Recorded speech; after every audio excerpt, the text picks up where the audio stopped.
Morning, everyone. Holy smokes. What a day. What a day. We got a fun one today. Lots of cool stuff to go over. We're going to go over a bunch of news headlines, and then we're going to go over the bulk of our conversation, which is essentially that Congress is looking to cut more healthcare funding to pay for more military spending. And then again, I'm pay for it. I'm fine with that. But we're going to talk about that. We're going to talk about how the experts were wrong again on tariffs. We're going to talk about the M2 money supply for a minute. You guys want to know why everything's inflated? We got as clear a picture as we ever got yesterday listening to an economist talk about the money supply and why you guys can't afford very much, why you got to be in the top 10% of income earners in order to live a middle-class life. So we'll talk a little bit about that. But like I said, the bulk of our conversation is going to be about Congress literally wants to cut more healthcare spending. And I'll tell you guys exactly what the healthcare spending is, right? We'll go over exactly where the dollars go, who's getting that money, and that'll paint a pretty clear picture about where the cuts will come from. And again, you guys can figure it out for yourself. Like, is it good to do this? Is it not good to do that? We'll let you guys know what the federal budget is for the military spending. We'll talk about that for a minute. We'll talk about exactly where the federal dollars are going. And one of the things I want you guys to understand is what Congress is doing as a body today versus what it has done historically, and why it doesn't seem like we can get anything done today. Why does it seem like Congress or the government is working for the American people? And I'll tell you guys. And also, I got some furniture news. Got a bunch of furniture news for you guys. I'll give you guys the stats on furniture production. We could talk about furniture, where the furniture goes in the world, right? We're talking a little bit about that. So yeah, a lot of things to cover today, but like I said, the bulk of our discussion is going to be about healthcare. And again, always this frickin' war, man, day 32. So anyway, I appreciate everybody being here this morning, and we'll dig into this conversation. Looks like I got Texas or Bustin here first thing this morning. Good to see you, dude. Glad you're here. I appreciate everyone hanging out yesterday, having the conversation we had yesterday. I liked anyone that shared what it was that they did for a living and what it was that they made, so people can kind of get an idea of what people are making today. Because again, when you listen to a lot of the experts and the so-called experts talk on news about what average salaries are in America, a lot of times there's a lot of hyperbole out there. There's a lot of people talking about the 0.001% of income earners within a specific industry and not talking about what the average person makes, which is way more important than the top tier. Because, like, again, we can always talk about the best of the best. I mean, that always looks great, you know, but again, you got to do it across every spectrum, and they don't seem to do that, you know. So they'll talk about the electrician making $260,000 a year, but they don't talk about the TikToker making $260,000 a year, right? These people are both in the upper echelons of what it is that they do. The average person is not going to make $260,000 a year on TikTok, and neither is the average electrician. So anyway, I just thought it was great that everyone participated in that discussion. I really enjoyed it. It wasn't a super popular one. YouTube was effed up a little bit yesterday, but anyway, let's do it again today. So let's get after it. Who am I? Why are you listening to me? My name is Eric Wilkin. I own the Resplendent Crow here in St. Louis, Missouri. You guys can go there and see the furniture that we sell. We ship it all across America. It's handmade right here in America in St. Louis. We use all American plywoods, all American hardwoods, all American labor, all American paints. And so that's what I talk about, and that's who I am. We do a low 7 figures in revenue. We have 9 employees, right? So I'm not just some guy in my garage telling you guys how to get rich and how things work, you know. Actually got a real business, real factory, and we do real work, you know. So I tell everyone that follows me on these streams, if you guys are ever in St. Louis, stop by, right? It's the big brick building. It's got a pink door on the front of it. You guys can just walk right in and, you know, tell them you're one of the guys that fights with me on YouTube. I'd love to show you how it is when we make money. So, all right. Let's dig into it. Okay, so we're gonna start with headlines this morning and go over some headlines that I think are kind of important to you guys, some stuff you may or may not know, and then we'll jump into the bulk of our discussion. So if you guys are in the stream, again, hit the like button, add to the discussion, and hit the subscribe button. Again, I'm going to start saying it in all my casts. Let me know who you are. What state are you in? What country are you in? What industry do you work in? And let us know, what's your salary? I think it's very important for people to understand that what people really make in this country, because, guys, if we look at the news, like, the news is just a joke. The news, like, every story, guys, is just really, it's offensive in how dumb they think society is, and it's offensive in the pictures that they want to paint of how things work, you know. So anyway, so my name is Eric Wilkin, and here we go. All right, one more comment here. This is BS Gaming Blitz. Now this guy looks like his. Okay, great. Thanks, dude. Again, I don't know what it's Texas. What is it with these people that come in here and they literally put the time in here to type in a little comment? I think it's that they just want to get a reaction. I can't, like, what a major waste of time. You know, these people must not get very much done in their day. Okay, headlines. Top headline. So top headline is, of course, the Iran war. Right? It's day 32. You know, and this is actually super interesting. Because I told you guys, like, towards the beginning of this entire conflict, when the president tries to go to war, and I know he doesn't want to call it a war, he wants to call it anything but a war, Operation Epic Fury, when you go do that, truth is that you need a declaration of war from Congress. Now, Trump has about 28 more days before he actually will need to get a declaration of war from Congress. You're starting to see that Trump's trying to wind this war down. He's trying to find an off-ramp. Americans are getting pissed. The rest of the world's getting pissed because everyone knows that there was no problem in Iran or the Strait of Hormuz before we showed up, right? So again, we created a problem and we're trying to make the rest of the world agree to fix that problem. We're trying to bully them into helping us fix that problem that we created. And so Trump knows he's kind of in trouble. Trump's approval rating is at 36%. It's literally cratering. He's the most unpopular president since Richard Nixon, when Richard Nixon was going through Watergate. And again, I'm a 3-time Trump voter. I like Trump. I think Trump could have went down as one of the greatest presidents in history.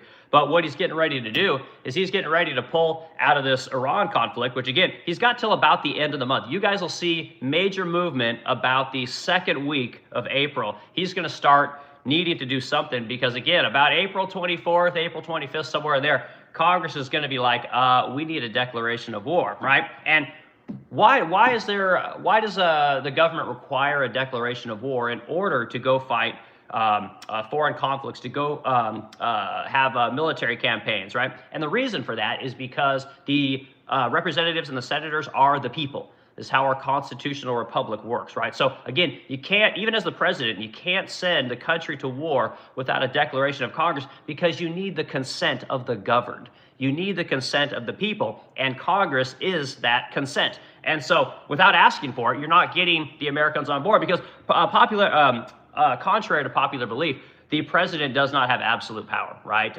Again, the people have absolute power, and they actually have much more of a voice than I think we understand. So I think it's very important people understand. So look for change here in the next couple of weeks because, again, if Trump has to go to Congress for war, it's not going to happen. Like, he's not going to get it. The country is not on board with this war. And again, there's a lot of people that are, which is cool. And there's a lot of people that think that going into Iran will lower the cost of gas prices for everyone, I think. I don't know what other reason would be over there. Will stabilize the Middle East and make Americans' lives better for some reason. I'm not sure why people would think that way, but they do, and that's okay. Okay. All right. So next headline. So what I'm doing today is I literally picked a couple of headlines from different news sources just so we could kind of get some variation in the news. If you look at just X, I mean, it's just, you're only going to get one slant, right? It's very right-leaning. If we just look at CNN, you're just going to get left-leaning. So I'm going to give you guys a couple of different platforms. I tell you guys right now, if you want to know what's really going on in this war in Iran, you basically got to go outside the United States. And I use a site called Al Jazeera, and it seems to be a pretty good place to get real information. You can also go to, there's a lot of actually Israeli news websites that actually have got some pretty good information as well. So it's very difficult to find unbiased news, but it is out there. So anyway, guys, give me just a second to go through my headlines and I'll say hi to everyone. And again, if you guys want to put comments in the feed, please put them in and let me know where I'm wrong or let me know where I'm right. Don't just say something like Ryan Bean's bullshit. No one knows what the fuck you're talking about, dude. So you got to put something in there. And again, looks like you did actually put some average salary for a stenographer. Okay, well, if that's what your job really is, good for you. Okay, next headline. This headline's from Fox News. So Trump shares massive military strike, right? And this is the problem with the news media. This is the problem with getting news from the president, right? This is the problem when you only get news from your administration. When they want to push a war, they're only going to put out the good stuff, right? So this is the top article on Fox News right now is essentially Trump's pushing this big, massive military strike. If you guys go on any news platform, you'll see like, oh, big explosions. We're crushing the Iranians. The Iranians are going to die. Oh, Iran doesn't have a chance. They're quivering in their boots. They're looking for a deal. They want an off-ramp, and the truth is, guys, like Iran's waiting for more. And you don't have to like that. This isn't this is the problem with the news today, and a lot of problem with even YouTube, X, all these things. Like if you say that Iran is fighting pretty impressively, it means you hate America. It's like none of this is true. For Iran, this is an existential threat. For us, this is just Tuesday. Like we're just America just loves to go fight wars. There's never been a fucking war we haven't wanted to go fight, So this is just another day for us. And again, we're all out here buying furniture, going to Chipotle and everything's fine. Meanwhile, they're actually in an existential crisis over there in Iran. So if you think that these guys aren't going to fight to the death, like you're crazy, So these guys are in it to win it. And again, Trump's just acting like it's another day, just another deal to make. I'm doing great for America. America's the best, greatest country on earth. We're doing amazing. It's just so tiring, so nauseating. But anyway, so that's the top headline on Fox News. CNN's top news headline is gas is $4 a gallon. So again, guys, do you like seeing gas go up $1.25? Is Is that worth it to go over and liberate the people of Iran, right? Do you guys think that shutting down the Strait of Hormuz was worth an extra $1.25 for gas, you know? That's the top headline there. So basically what's happening is, yeah, we got the war in Iran, but also we're starting to create new blends of gasoline. So I don't know, people, I think at this point people know that. So you've got different kinds of blends of fuel depending on the spring, the summer, and the winter. Right now, again, I don't understand all the formulations, but I do know that you got different kinds of blends. You know, I don't know if that has anything to do with the fact that more people are driving in the winter, more people are getting out in the summer. I don't know what it is, but there's all kinds of different blends. So that's one of the reasons that gas price is going up. Okay, so here's some news you guys are not going to get. And for all you economists and all you people that always want to bash me on tariffs and tell me that I don't know what I'm talking about and that, you know, it's a tax on the people that buy the goods, yada, yada, yada, yada. Eric is right once again. And again, that's what I was telling you guys. When you listen to the experts on tariffs, when you listen to the experts on the economy, they don't really know what they're talking about because they don't actually operate in the economy. They don't actually import. They don't actually export. They're just theorists, right? Here, we talk about things that we know. And again, you can say that, oh, Eric, this is just your anecdotal point of view. Well, again, I do millions of dollars in revenue. I hire and fire people. I have 2 companies in India that I import and export with, and I make all American-made furniture, which I ship to every state in the country. So I got a pretty good idea, I think, of what's going on in the economy. Most of my clients make about $500,000 a year and up, right? Most of my employees make between $50,000 and $90,000 a year. So I got a pretty good view, I guess, of what the economy is really doing. So top headline on furniture today, right? This is an industry news site or publication. Again, furnituretoday.com, right? This is a place that, again, talks about my industry, which is furniture. And the top headline today is U.S. furniture exports saw a slight rise in 2025. It's like, oh my God, I thought that if you added tariffs that basically no one was going to buy American shit. Oh my God, what? Doesn't make any sense. What?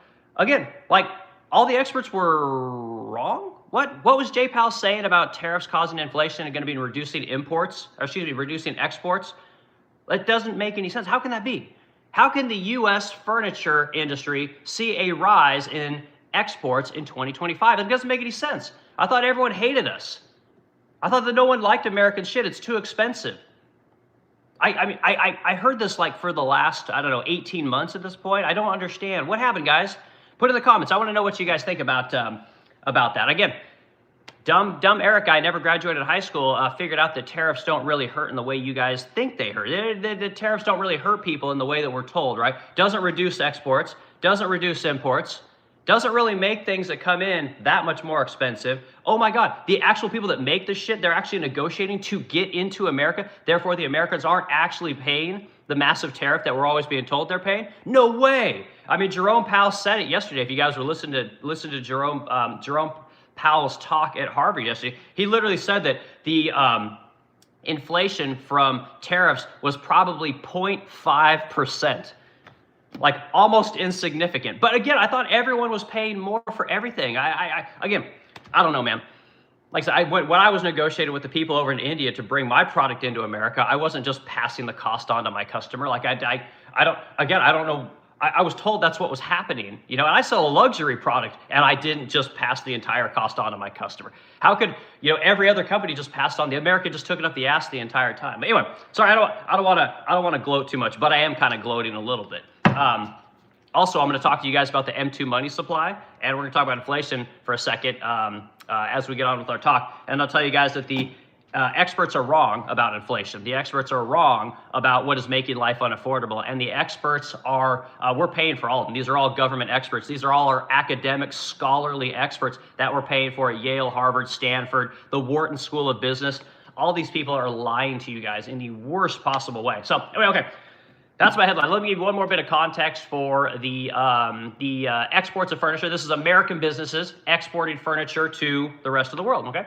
So total household furniture exports rose 2.3 billion from 2.2 billion, right? So essentially went up 1%, right? Trade with Canada fell by 1%, which is fine. But still, Canada's our #1 trading partner. It's the #1 country that we sell furniture to, all right? So again, 60% of all the furniture that we export actually goes to Canada, right? So we send a ton of furniture over to Canada. I want to give you guys some actual numbers here. So along with, let's see, the top 10 retained their positions. Most showed increases in business with the United States. So again, most people that we're exporting furniture to bought more furniture, even though we put tariffs on them, even though we had tariffs across the board on every country, even though we're at 15% tariffs right now, they're continuing to buy our shit. Right? And why do they buy America stuff? They buy it because the perception of quality is more important than the price in many cases, right? And as I tell you guys all the time, if you want to make more money in America, you want to bring back jobs to this country, you need to cut off the third world. And again, prices will go up, but when there's a perceived value increase or there's a perceived quality increase, guess what? People will absolutely pay more for it. And this is something that I cannot get people to understand. The economists tell you guys, oh my God, if you raise prices, like, oh, people aren't going to buy stuff, no one's going to buy anything, you know, no one's going to be able to afford anything. If we have tariffs, no one's going to be able to afford anything. If we cut off the third world, houses are going to get more expensive. You guys aren't going to be able to afford meat. It's all a big scam, guys, to get you guys to pay taxes, to get you guys to be compliant. And anyway, I don't want to go on too much about that, but that's my headline for furniture today, right? And the yeah. So anyway, those are my top headlines. Sales increased outside of America for American furniture in a time of tariffs when everyone told you guys that they would not. So we like that. And again, well, all right. So let's get in comments. Let's say hi to everyone real quick, and you guys can tell me where I'm wrong, tell me where I'm right based on my headlines. And we're going to talk about the bulk of our discussion, which is essentially healthcare, right? Should we reduce the healthcare expense in this country so that we can increase the price for, increase the amount of bombs, right? Increase the tanks, increase the military budget. And again, I'm one of these guys, I don't believe in paying for healthcare at the federal level. I'm not one of these people that thinks that we should be giving away healthcare to anybody. But I don't know that I necessarily agree that we should spend more money on bombs, you know, at the detriment of old people and poor people. So, all right, let's see what we got in here. Again, I appreciate our meeting this morning, and I will try and run through your comments as quickly as I can. If you guys want your comment read right away, put in super chat, put in super gift, all those kind of things, and we'll get them read right away. And I appreciate them. Okay, Randy, 17, Randy, or is it 17S, I7S, something like that? Go Trump MAGA. All right, man. Yeah, Trump's got his followers. You know, Trump's all right. All right, BS Gaming Blitz, I called. Okay, not sure what's going on there. BS Gaming Blitz, Texas or bust, court stenographer, 2-year degree, 6-figure salary. Okay, so Texas or bust, are you a stenographer or a stenographer? That's cool. So you're the guy taking the court record as the proceedings are happening. That's pretty cool, man. You always hear about people doing these jobs, and you always kind of wonder, like, is this real? That's pretty cool, dude. 2-year degree, 6-year salary. There you go, guys. So you can make decent money doing something with a 2-year degree. You don't always need that 4, 5, 6, 7, 8-year degrees. All right, Ryan Bean says bullshit. All right, $67,000 average salary for a stenographer. Okay, Ryan's calling bullshit on Texas or bust. All right, Pedro Moss 33. I helped Alex Jones. I helped Alex Jones. Then the Mossad and the secret police was harassing me. Now I have no income. Okay, Pedro Moss, I got no idea if that's true or not, but I appreciate the comment. See, wait, is this Steve Looker? I don't know what the hell that means, dude. Texas, okay, look at the official court stenographer salaries for NYS. All right, Texas or bust, good dude. And this is the thing, like, this is what we do in the show. Like, we get real people doing real things, and I try and get people to put real information out there and bat things back and forth. When the moderators come in here, guys, again, we got 2 moderators. We got Texas Brew, or Titan Brew, and we got Sun Tzu. And again, so most of your guys' bullshit comments will get thrown out, so get them in while you can. But we want real comments. We want things that push our conversations forward. We want other people challenging people. We want to put real information out there. You don't got to put your name out there. You don't got to let people know every detail about your life, but let them know kind of what you do, what you make, where you are. How did you get to make that money? You know, again, that's one of the things I do on this channel. I tell you guys how I came from buttfuck Egypt in Corvallis, Oregon, and moved all over the country chasing furniture jobs in the aerospace industry. Got really good at making furniture. My income as a wagee, as a W-2, peaked at about $106,000 a year, and what I had to do to make that salary, and what it took to get where I am today, which is a 10-year-old business owner now. You know, so teaching other people how to make furniture, teaching other people how to assemble furniture, design furniture. You know, yesterday we were putting together CNC router. We're trying to get this damn CNC router up and running. So we got a real business that teach people real things, which gives them real jobs and real money, you know. So this is kind of what we do here. So if you like this kind of content, guys, hit the like button out of the discussion. All right, Pedro Moss, and I have 500 people as 702s, aka gang stalkers, follow me around for years. All right, not sure what you're saying there. Dude, Hipsy Gypsil's back in here. Good to see you.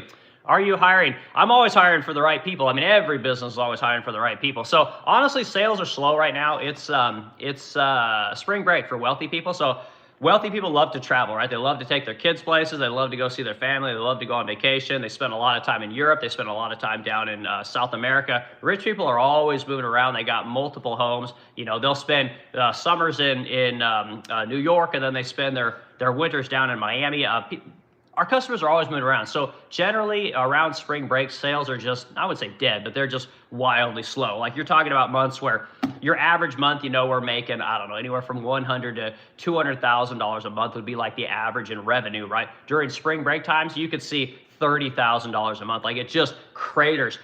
When we have spring break, right? Summer break, excuse me, when the kids get out of school for the summer, right? So you have that, what it'll be like July to, you know, the end of, or excuse me, June to the end of August, right? Very slow. So you'll see $30,000 to $50,000 a month in revenue, right? So you got to squirrel money away when everything's good in order to make it through that time. Otherwise, you got to start laying people off because you don't have enough cash reserves to weather that storm. And because we have a real business, we got a real small business, we don't run on credit, right? I don't take out $1 million loan every year and then pay that thing back every month with the revenue from the products that I pre-buy from the Chinese-made bullshit that I buy to sell. No, we make it all here in America. We use all American labor. And basically what that means is that if I don't have enough money in my bank account, right, to pay people when it's really slow, that means I got to get rid of them, which means then I got to hire back when things get good. And you end up with this circular clusterfuck, right? Whereas if I just bought all my shit in China, if I just would make all my furniture in Vietnam and hire people from the third world, I wouldn't have to do any of that. But it's not what I do. So this is why I talk the way that I talk and I advocate for the things I advocate for, right? So, okay. But a Hipsy Gypsel, tell me what you do. Why should I hire you? What is it? What kind of skills do you got, right? And this is the thing. Do you want to? Do you know nothing? Do you want to learn how to do this thing? Great. I'll pay you $15 an hour, right? So if you got a family and you got kids, it ain't the job for you, right? If you know something, you know how to run a CNC, you know how to make cabinets, you know how to make furniture, right? You know how to paint, right? Maybe you know logistics, right? Maybe you know sales. If you know those things, send me an email. Let me know. Okay. All right. Let's see. Joe Mama 7260. You are right. Why are cargo rates so low? Cargo rates are low because there is nobody moving product right now. If you look at freight rates right now, sending freight is cheaper than it's been, I don't know, in a long time, right? If you want to send, like, I send furniture all over the place. I've got my own people that move most of it, but every now and again, we have to hire, you know, R&L carriers. We got to hire, you know, whatever, Priority One. We got to use, maybe we'll use FedEx, you know, sometimes we use FedEx. You know, it just kind of depends on what we have moving. But in order for me to send a piece out to Seattle, right, it used to cost me about $1,000 to what's called LTL freight, a product out there, right? So basically I make a, you know, say I make a vanity, right? And then I crate that vanity up, you know, R&L comes and they pick it up, we throw it on their truck and they drive it out to Seattle, they drop it off, cost me $500 a day, okay? That was $1,000, I don't know, probably 2 years ago. It was probably, I mean, hell, it was probably $1,000 a year ago, you know? So clearly the rates are coming down. Like the country is not moving as much freight around as it used to. Even though gas and diesel is like wildly expensive right now, the rates aren't that bad, you know? So, all right, see, Forever Blessed Ministries. All right, you look exactly like Chris, I don't know who the hell that is, but thanks, I guess. Okay, you can search up, all right, great, fantastic. It's Forever Blessed Ministries. All right, cool. Let's see, Sahoy Khan, F5U, what'd you get? As Indian Muslim, I don't give a fuck about your America or Europe. Okay, well, that's fine. But again, we like Muslim people here. I don't know why you're so hateful, man. Like I said, I got a Syrian that works for me. You know, again, a guy prays 5 times a day. He's fucking best cabinet maker I've ever had. You know, I don't know what, I don't know where all the hate comes from. Like Americans, I don't think we hate Muslims, and I don't think Europeans hate Muslims. I think we all kind of get along. But anyway, I like your comments. So my wife's Indian, you know, so I don't know what to tell you there, girl. Okay, or guy, whatever the hell you are. I guess I didn't read you. I don't know what you are. You could be a girl. You could be a guy. But anyway, appreciate your comment. All right, Ricky Shaw 5758. But I thought you got only American products. Yeah, okay, again, Ricky, I don't know how to tell you guys this. I'm an open book about where I make all my stuff. All my furniture is 100% American made. There is no brass furniture market in America. There is no way to make brass hardware in America. There's a couple of companies that will do replica pieces for you, but they're only going to make 1 or 2 pieces at a time. I need thousands of pieces. Okay, so again, the industry does not exist in America. If you would like to create it, I would love to work with you and buy hardware from you, but it doesn't exist here, you know? So I don't know what to tell you. If you can find me a company that does all American brass hardware, please send me an email, put it in the comments. But every time I say that, no one ever has anything to add. So, but again, I appreciate your comment. Okay, Cheesy Crust, or Jesus Crust, right? Great name. Jesus Crust 15. Okay, why have experts? We have Modern Wooder who knows everything. People should start praising him. He knows more than experts. His mom's basement has all the truths of the world. Yeah, I know. And again, I tell you guys, I just know what I know. And again, as I get older in life, I'm realizing that the experts don't actually know anything. Like, they're just regurgitating what they were told. So basically, you got the theoretical world, right? And then you got the practical world, right? And the truth is that we've spent 25 years at this point getting everyone in the academic world which is the theoretical world, to enter into the real world, right? And as they enter into the real world, we find out that everything that they know doesn't work. It's not valuable. You know, this is what we're seeing. This is why we need plumbers, and everyone's pushing the trades all of a sudden. It's like, okay, well, I thought when we got all these people and sent them all to college that everything was going to get better in America, right? That all of our lives were going to get better. And here's the thing. If you guys look at every stat, it's ever since about 2008, everything's just went to shit in this country. Absolutely everything. You know, and again, I'll show you guys I want to talk about the M2 money supply. And again, we've got, we'll see if Mr. Juggle shows up in the chat today.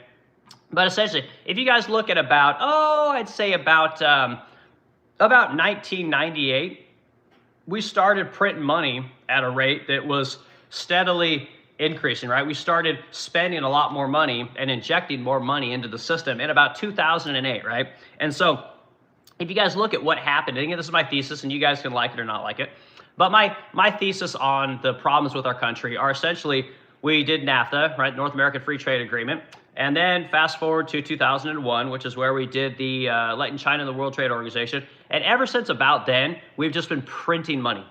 We have been injecting capital into our country in order to get it going, because the truth is that the economy we've created doesn't really work. It only works because there's debt, right? We went from an economy where we actually had to make something. Like me as a business owner, I actually have to have free cash. I got to have money at the end of the month, right? Because again, I can't just go print more. Like, I can't go to the bank and say, well, I need money, give me money. They're going to be like, go fuck yourself, right? Whereas if I go say, hey, I want a college degree, they'll say, oh God, how much money do you want, Eric? What, you want to go back to school? It's like, well, I got 9 guys. You know, we do a couple $1 million every year in furniture sales, and they need work. I got to make sure I have capital so that they can collect a paycheck. They'll be like, well, we're not going to help you. But if I go there and I say, you know, I need $100,000 so that I can go get a degree in basketball weaving, they're going to be like, oh my God, great, sign here. Like, this is everything that is wrong with this country today. And again, you guys don't have to believe me, right? It's a very unpopular opinion. I'm okay with it, but this is my stream. Go watch someone else's stream if you want to hear the same shit over and over again. If you want to cry about how terrible your life is, how you can't make enough money, and how inflation is crushing you and all these kind of things. I kind of know what I'm talking about, and I'm not the best at explaining it, but anyway, point is that in 2001, we let China in the World Trade Organization. We started sending everyone to college. Well, we started printing tons of money.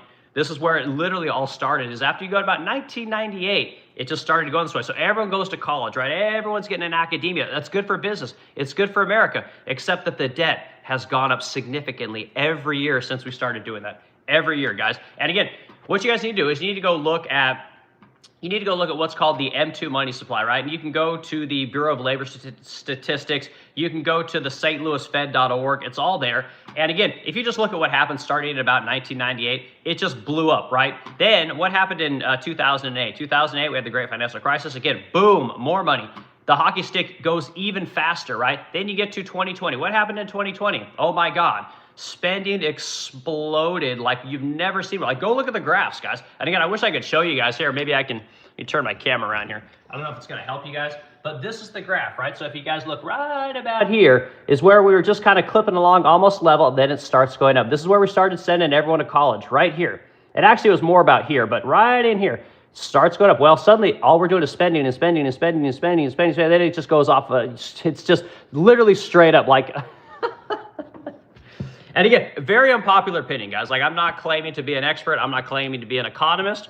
But I do have a pretty good idea what would fix the economy. Yet I'm the guy that said, no, we need tariffs. We need to make things more expensive in order to make things less expensive. But listen to the experts, guys. So anyway, I don't want to go on about that. Cheese Crust, Crust, I appreciate your comment. You know, and you don't agree with me, and that's fine. Again, I don't claim to be a know-it-all. I'm just a guy with an opinion on YouTube. I'm just a guy that owns a furniture company, and that's it. So, all right.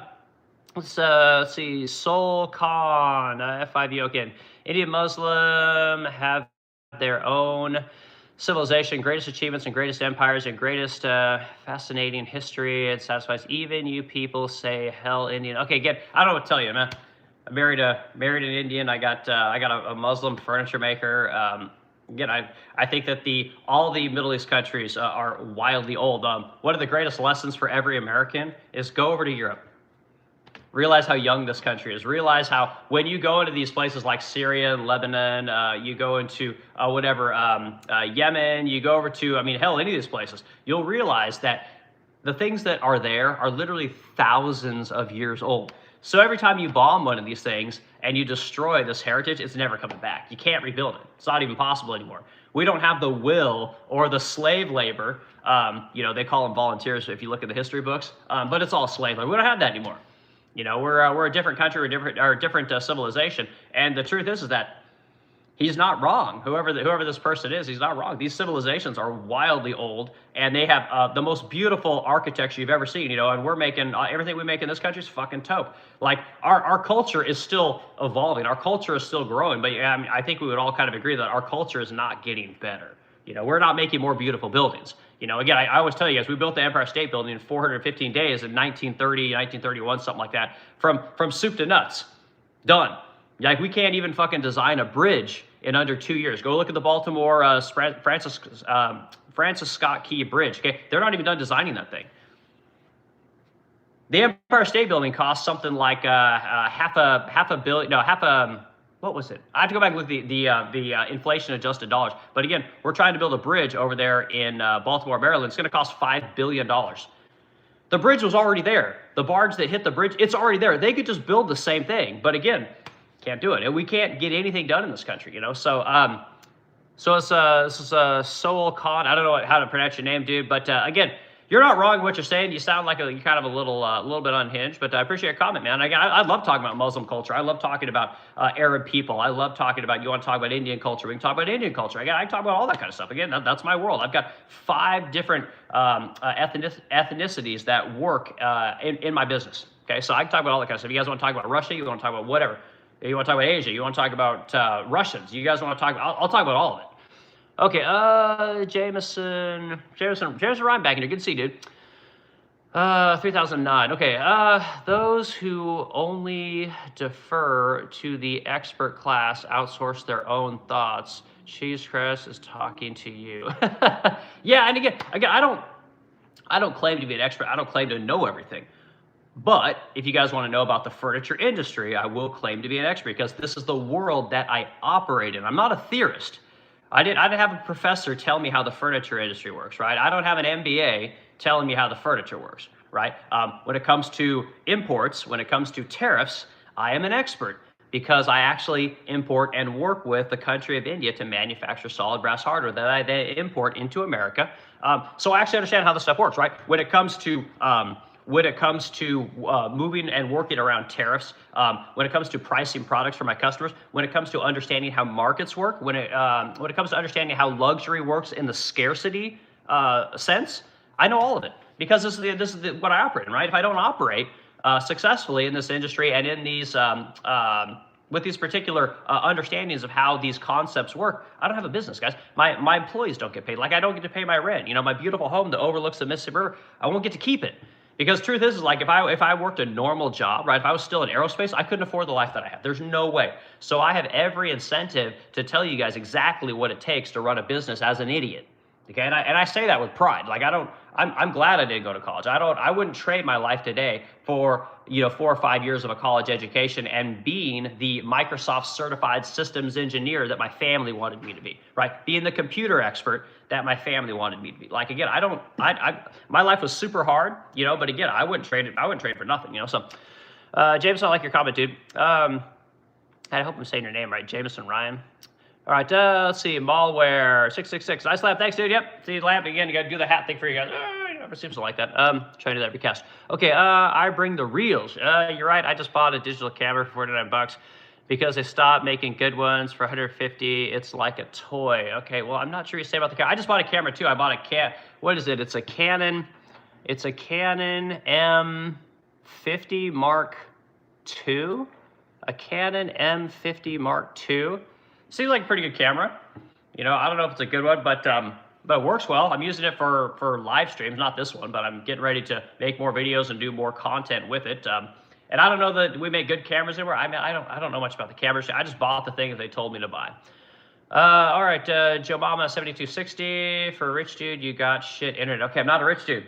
I tell you guys about what I make all the time. I collect a salary of about $50,000 a year, right? And if I do my job correctly, I sell enough furniture and I make it efficiently enough, I get to carve some meat off for myself, right? And in the best case scenario, I collect $50,000 a year in salary. My wife collects about $50,000 a year in salary. So between the two of us, through our company, we get about $100,000 a year in salary. Now, if our business does well, over the course of the year, we can carve off 10,000 here, 20,000 here, 30,000 here. It just kind of depends on how we do as a company, right? How good we are at managing costs and increasing sales. So it's a balancing act. Some years I lose money. I've had years where I've had to mortgage my home. I've had years where I had to sell my supercars, right? I've had years where I'm able to buy supercars. I've had years where I'm able to, put new decks on my home. I'm able to give out bonuses. This is how a business really works. So it's not being rich. I'm not, what's the guy that's on, Kevin O'Leary. I'm not that guy, right? I'm not telling you guys, you can get rich on $69,000 a year and save 20% and invest in the stock market. Don't you love these guys? I find them just to be absolutely hilarious. Yeah, but I'm very open and honest on how we make money in the furniture space. As a guy that acts as a real manufacturing company, making shit in America is hard. Making anything in America is very difficult, and it's supposed to be, right? But if we allow the third world, right, to make all of our stuff, you allow big business to utilize the third world to make all the guys' shit you guys buy here. If you allow a big industry to bring the third world in here instead of hiring you guys are never going to make enough money to afford to make stuff that's made in America. You're always going to be relegated to buying the shit, right? You're going to have to save for years in order to buy American-made stuff. And this is just how I see it, guys. So, all right, yeah, Bob, I'm not a rich dude. I wish I was a rich dude, but I'm just not. Okay, let's see here.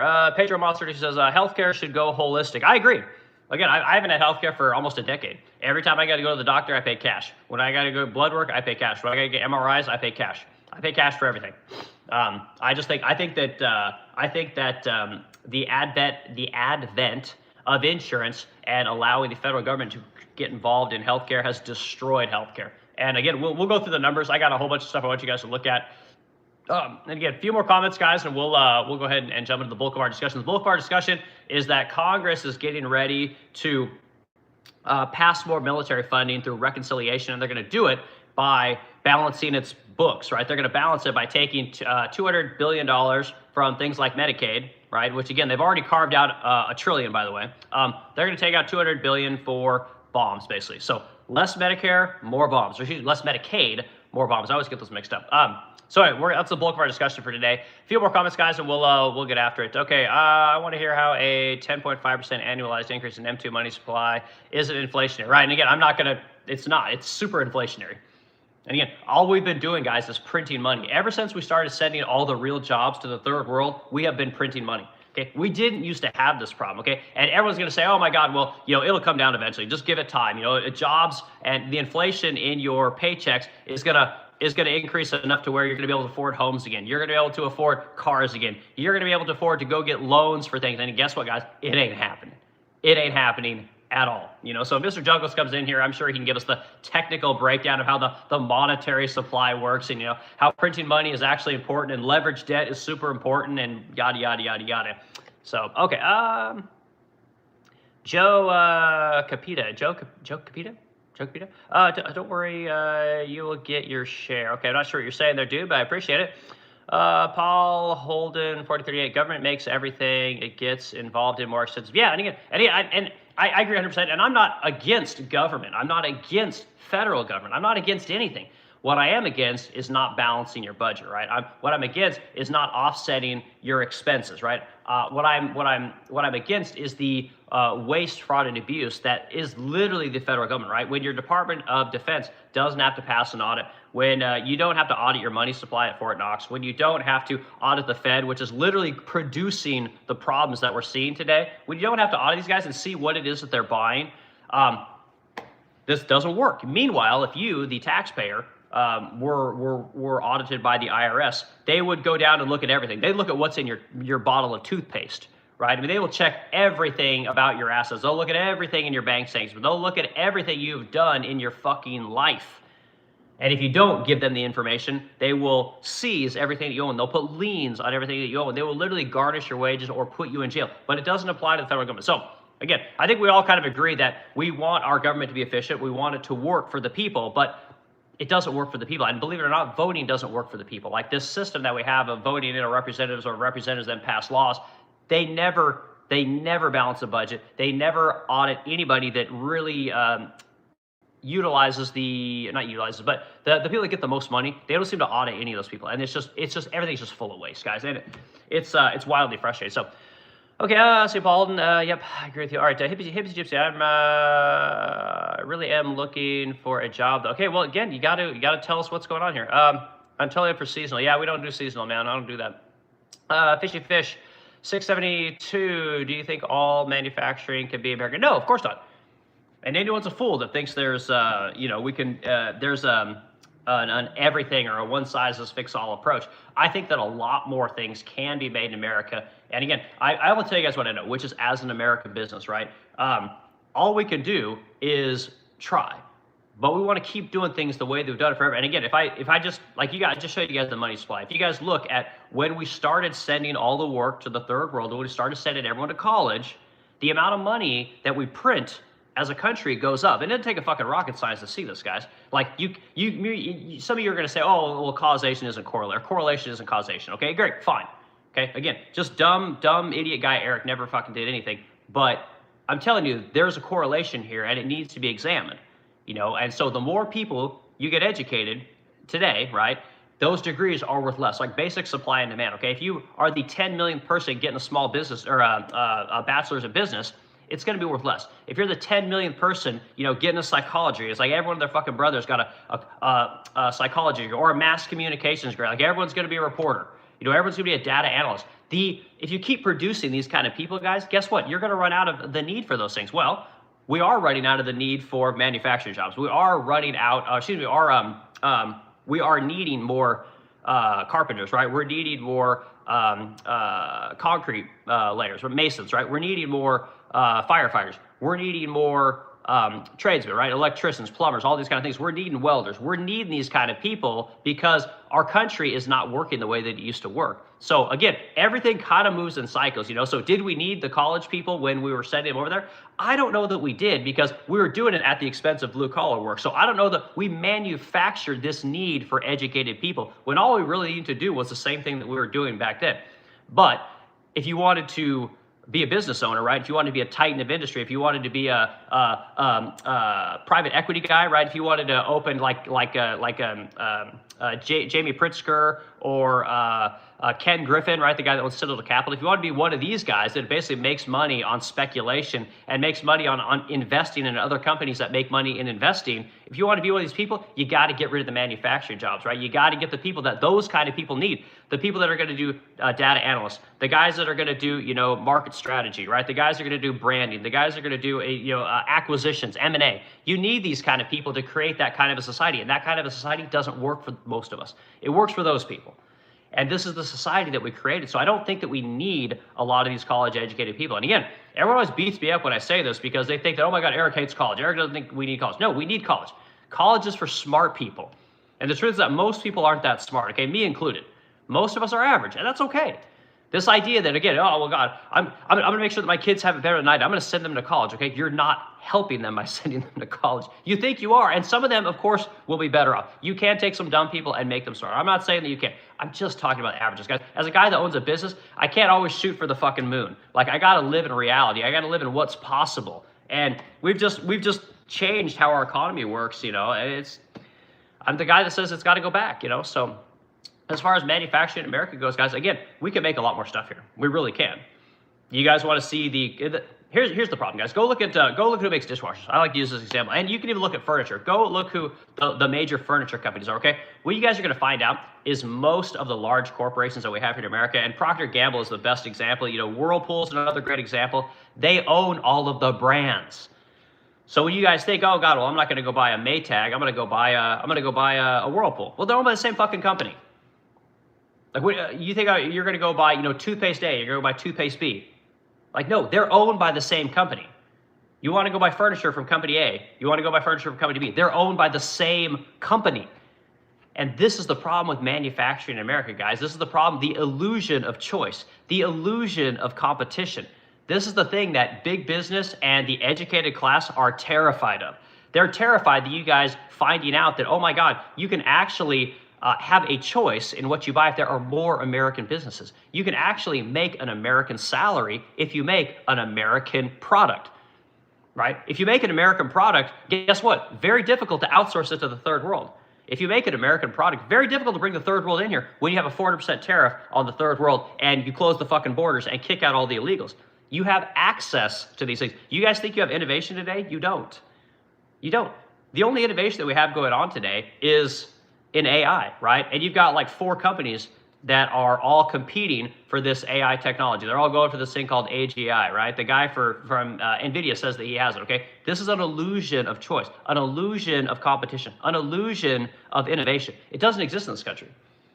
And again, the idea was that if you outsourced all the actual labor, all of the manufacturing, that would give these companies more money to give you guys more products, more money to give you guys more innovation, more money to decrease the cost of all the goods. And the truth is, guys, the cost of goods aren't getting cheaper when you print and inflate everyone's dollars away. You know, so this all makes perfect sense to me. It's very difficult to explain it in like I'm not the world's best talker. I can just talk a lot. I'm not the most cogent speaker in the world, and I apologize for that. But if you guys give me enough streams, you give me enough casts, I think a lot of what I promote will catch on. Okay, who's this? Mr. Jiffy Tiffy. Why is cargo sent on ships and shipments sent by car? No need to answer. Okay, yeah, interesting comment there, dude. Okay, Joe Mama 7260, because tariffs have F trade. No, they haven't. Trade has increased. Jamal, I just gave you the numbers. Like, I don't know how much more clear to make it. Again, while we were in a time of tariffs, the exports in my industry, furniture, increased. Okay, the imports into this country also increased. Okay, so yes, you have a trade. You have America has a trade imbalance every single year. Okay, even when you have tariffs, that trade imbalance doesn't really change, meaning that we are importing more shit than we export. But for the first time in a long time, guess what? Exports actually increased. Okay, and again, we're all told that with tariffs this wouldn't happen. Like with tariffs, everything's just going to get more expensive. No one's going to buy anything. Okay, this did not happen.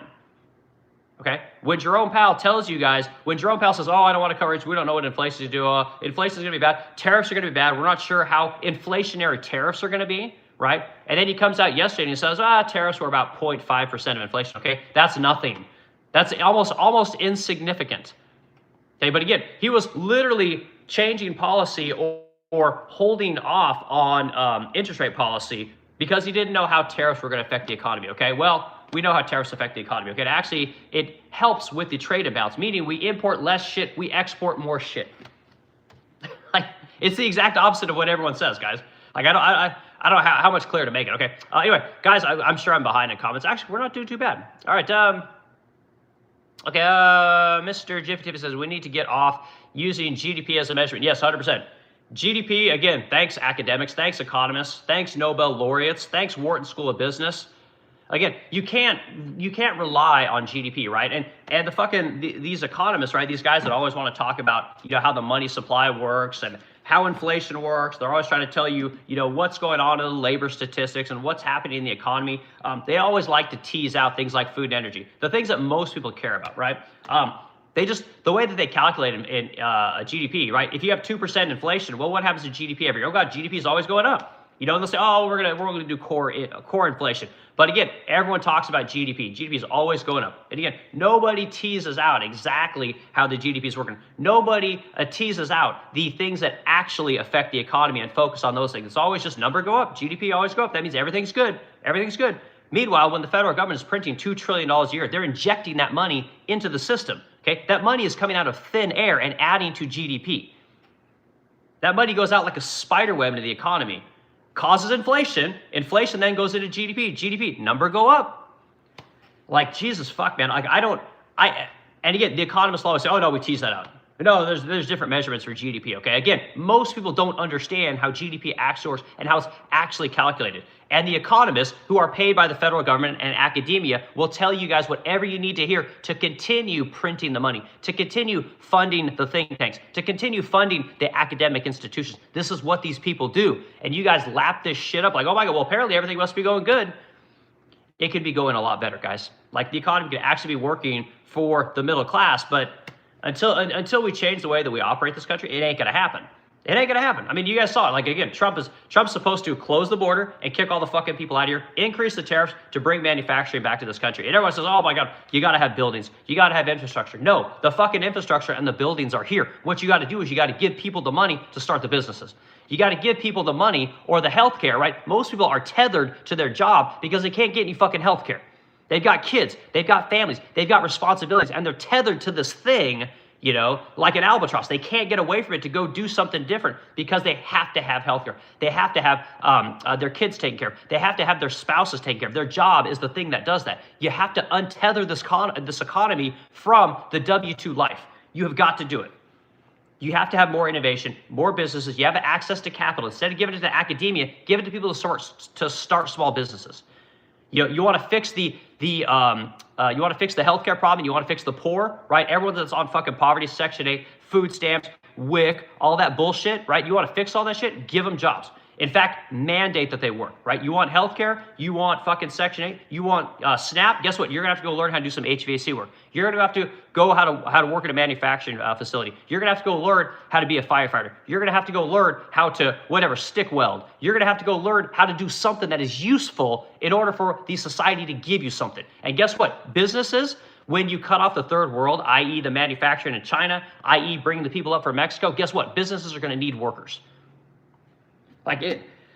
The way that we do things in this country, guys, it just fucking drives me insane. I don't know why I can't get more people to understand, like, our economy doesn't work for the people.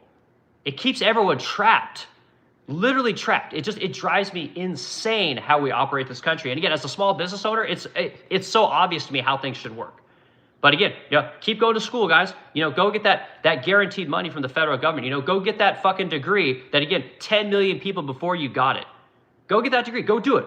Because the truth is, if you tell an 18-year-old, hey, you can go to fucking college, for 50 grand a year, the government will pay for it, it's federally backed, and when you get out of college, you're gonna make a ton of money. You're gonna make enough money to pay that off, right? So go have fun, after you're 18 years old. Instead of going to work for Eric or going to work for that fucking HVAC guy down the street, go to college, go fuck a bunch of bitches, go do a bunch of drugs, go live your best life while you learn how to be a psychologist, get the same fucking degree that 10 million other people have gotten. Makes no sense. Meanwhile, we say, oh my God, we need the trades. Everyone's making money in the trades, okay? They're fucking lying to you guys there as well. But again, there's so much more demand and so much usefulness, so much more practicality when you work with your hands. When you have a small business and people actually rely on you. More than your wife, more than your fucking dog, because you can't afford any fucking kids. But let's say you do have some kids, more than your kids. You get a bunch of employees, guess what? You start really acting the way you're supposed to act. You want to clean your life up? Have 10 other people rely on you to make a fucking paycheck every week. Fuck me, man. This country is so fucked. You guys want everyone else to pay for everything. And if you can't get what you want from the federal government, just print the money. I just showed you guys the M2 money supply. You guys never saw a fucking federal program that you didn't want. You never saw healthcare that you didn't want someone else to pay for. You never saw, food stamps, Section 8 that someone else pays for. Everybody wants someone else to pay. Your fucking college education. Oh my God, pay for my college education. You fucking never saw a degree. Basket weaving, DEI coordinator, fucking whatever. You never seen any of the shit that you didn't want someone else to pay for. It's wildly disgusting what we're doing in this country, guys. It's fucking wildly disgusting. And I don't know why I can't get people to understand that it's not my job to pay for you. Fucking old people. Same thing. I get a ton of boomers on this thing. Again, guys, sorry. Social Security, it's broke. It doesn't work. We are paying for you fucking old people to live forever. Doesn't matter what the healthcare costs. Doesn't matter if you paid enough into Social Security to pay for those checks that you're getting every time. Every time you guys get a COLA increase, again, that's coming into our expense. The 7.5% that I have to pay for every employee that I have, again, that's paying for you old people, right? The 7.5% that every employee in America, every W-2 worker in America has to pay for, that's paying for you old people. And you're just raking that money in. And again, Trump, the president, is buying your guys' vote with Medicare. He's fucking buying it, right? And right now, we haven't even gotten into talking about the war. Right now, Trump is trying to cut $200 million more out of Medicaid so that he can then buy bombs, right? He can then pay for this war, right? You don't hear him asking the old people. In the one big beautiful bill, which I got a tax credit as a small business owner, I got this thing called bonus depreciation and R&D tax credits, which are awesome for me, right? He cut $1 trillion out of healthcare for the poor then, right? Which again, I'm not exactly for, but then again, no cut to Medicare because that's his voter base, okay? And I say to everyone, I'm going to start saying in all my streams, every fucking person has to take less. Until we're willing to do that, guys, nothing is going to get better. It's just going to be the slow stroll over the fucking cliff. Whew. And this is the thing, guys. This is the thing. Everyone's got to take less. Yeah, it always comes back to taking less. I don't know. Again, when we look at the M2 money supply, again, when someone can just print money, oh, what, you want more welfare? No problem. We'll just print the money. Again, vote for me. If you're a boomer, right? Again, you didn't pay enough into Social Security to pay for the checks that you're getting today. You didn't pay enough into your employment taxes, right? You didn't pay enough during your lifetime. It doesn't matter. We'll give you all the money. We'll just print it. No problem. You guys want to go fight a war in Iran? You don't have any money? Well, if we can't get the voter to pay for it with cash, well, we'll just print the money. You know, and then every economist says, oh, God, the Fed's amazing. Like, we have to have this debt-based leveraged society. If we didn't have the Fed, well, the economy would be much worse off. People's lives would be much less worse off. And you know, the economy would move much slower. We'd still be, you know, driving fucking, you know, old cars with stick shifts. You know, there'd still be cable television on the news. We wouldn't have the internet. You know, I don't know if I believe those people anymore. I don't believe it, you know, so.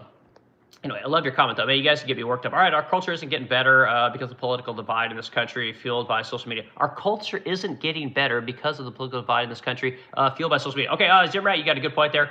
I pulled this up, and I want to make sure that let's see if it's still up here. I want to see if I have it. Okay, okay, what I want to talk about, what Jim Rat is saying there is he's saying a really good thing here. All right, so if we look at the historical average of the amount of bills that Congress actually passes and the federal government signs, okay, the number is getting exponentially worse. We're not passing anything in this country. And what our government is doing, and this is one of the big problems, guys, is that instead of passing individual bills, right, should we fund Medicare? Should we fund Medicaid? Should we fund the military, right? We have these things, they're called appropriation bills, right? Should we fund payments to farmers? Right? Should we fund SBA? Should we fund academia? Instead of passing these individual appropriation packages and voting on that stuff, what government does now is it just lumps everything into the big things called omnibuses. So your politicians are actually working less. They're doing less work for you while making more money.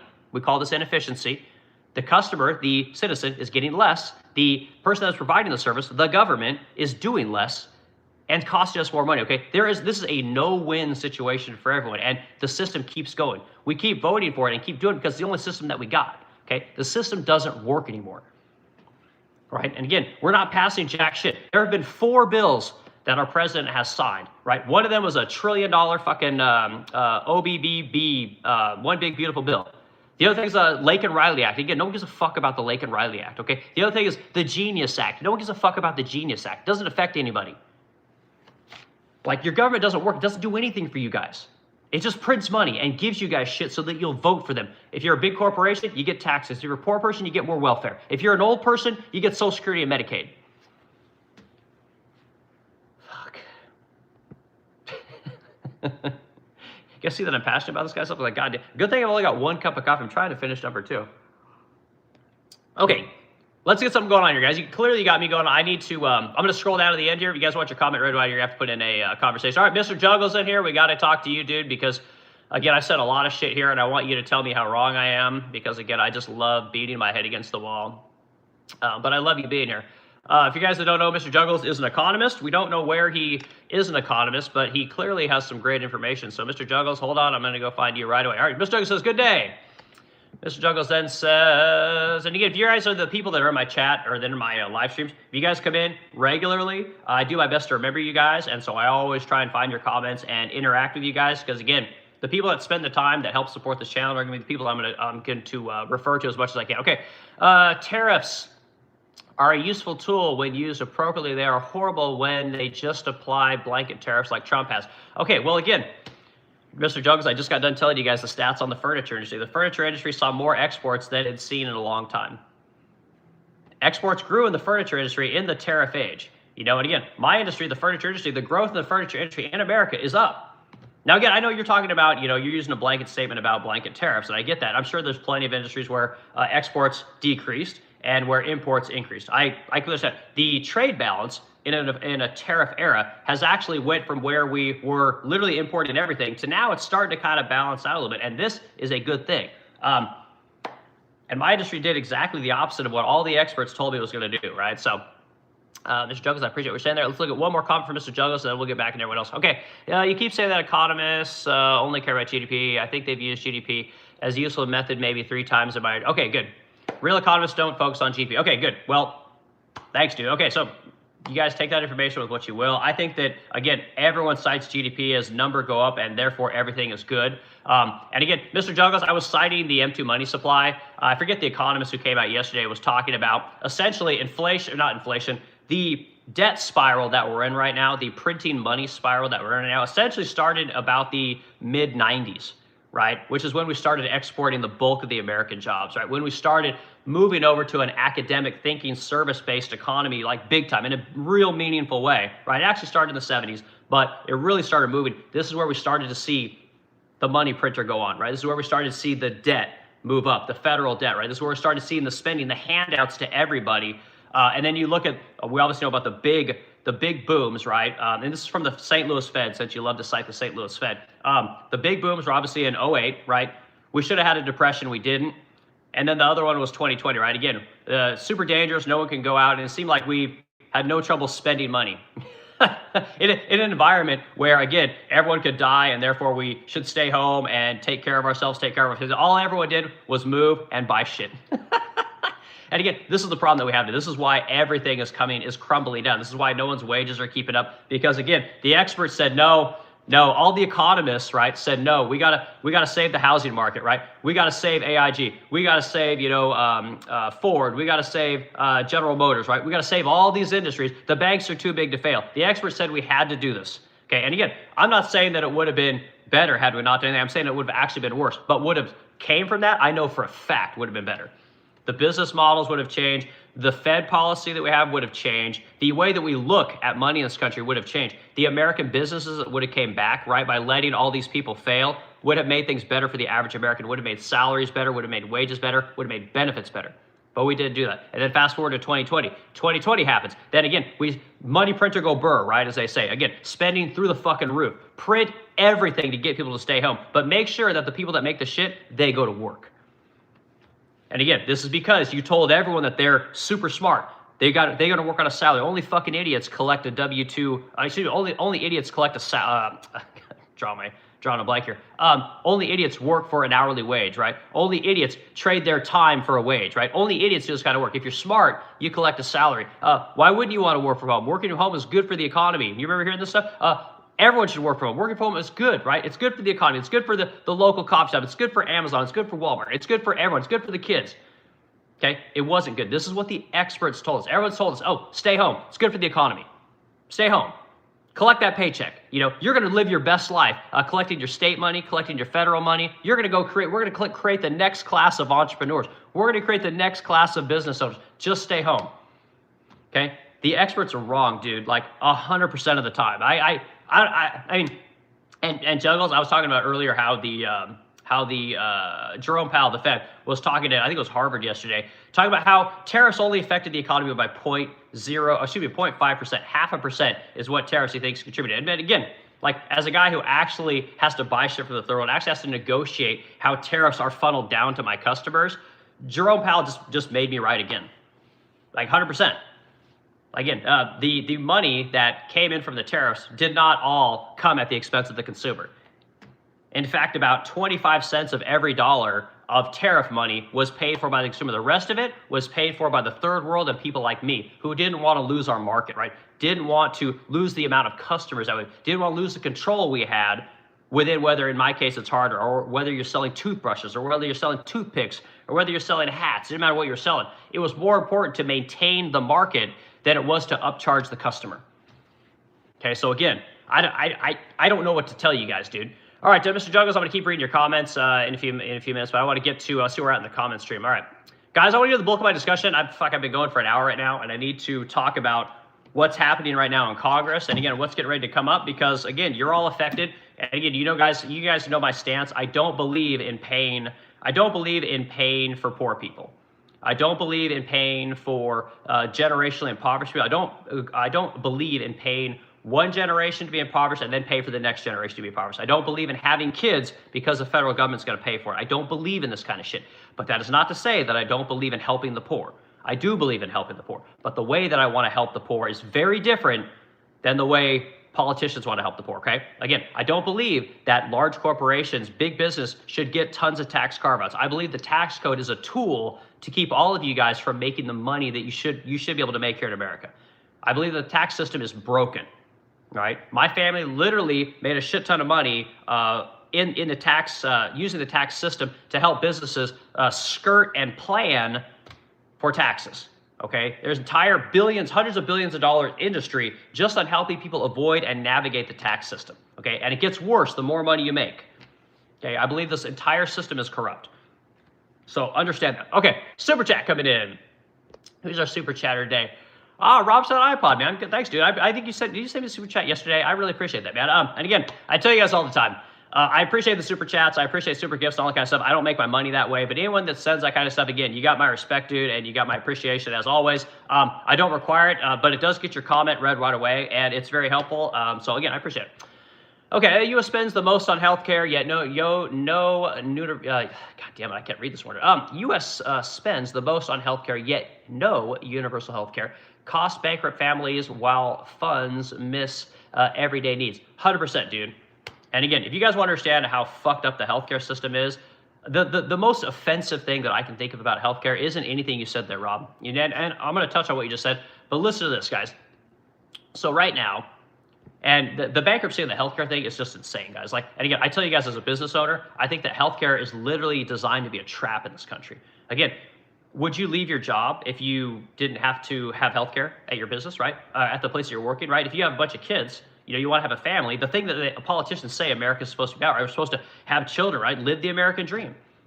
Would you change careers if you didn't have great healthcare at your job, right? Would you tell your boss to go fuck himself if you weren't tethered to this 401k, tethered to this dental, vision, healthcare?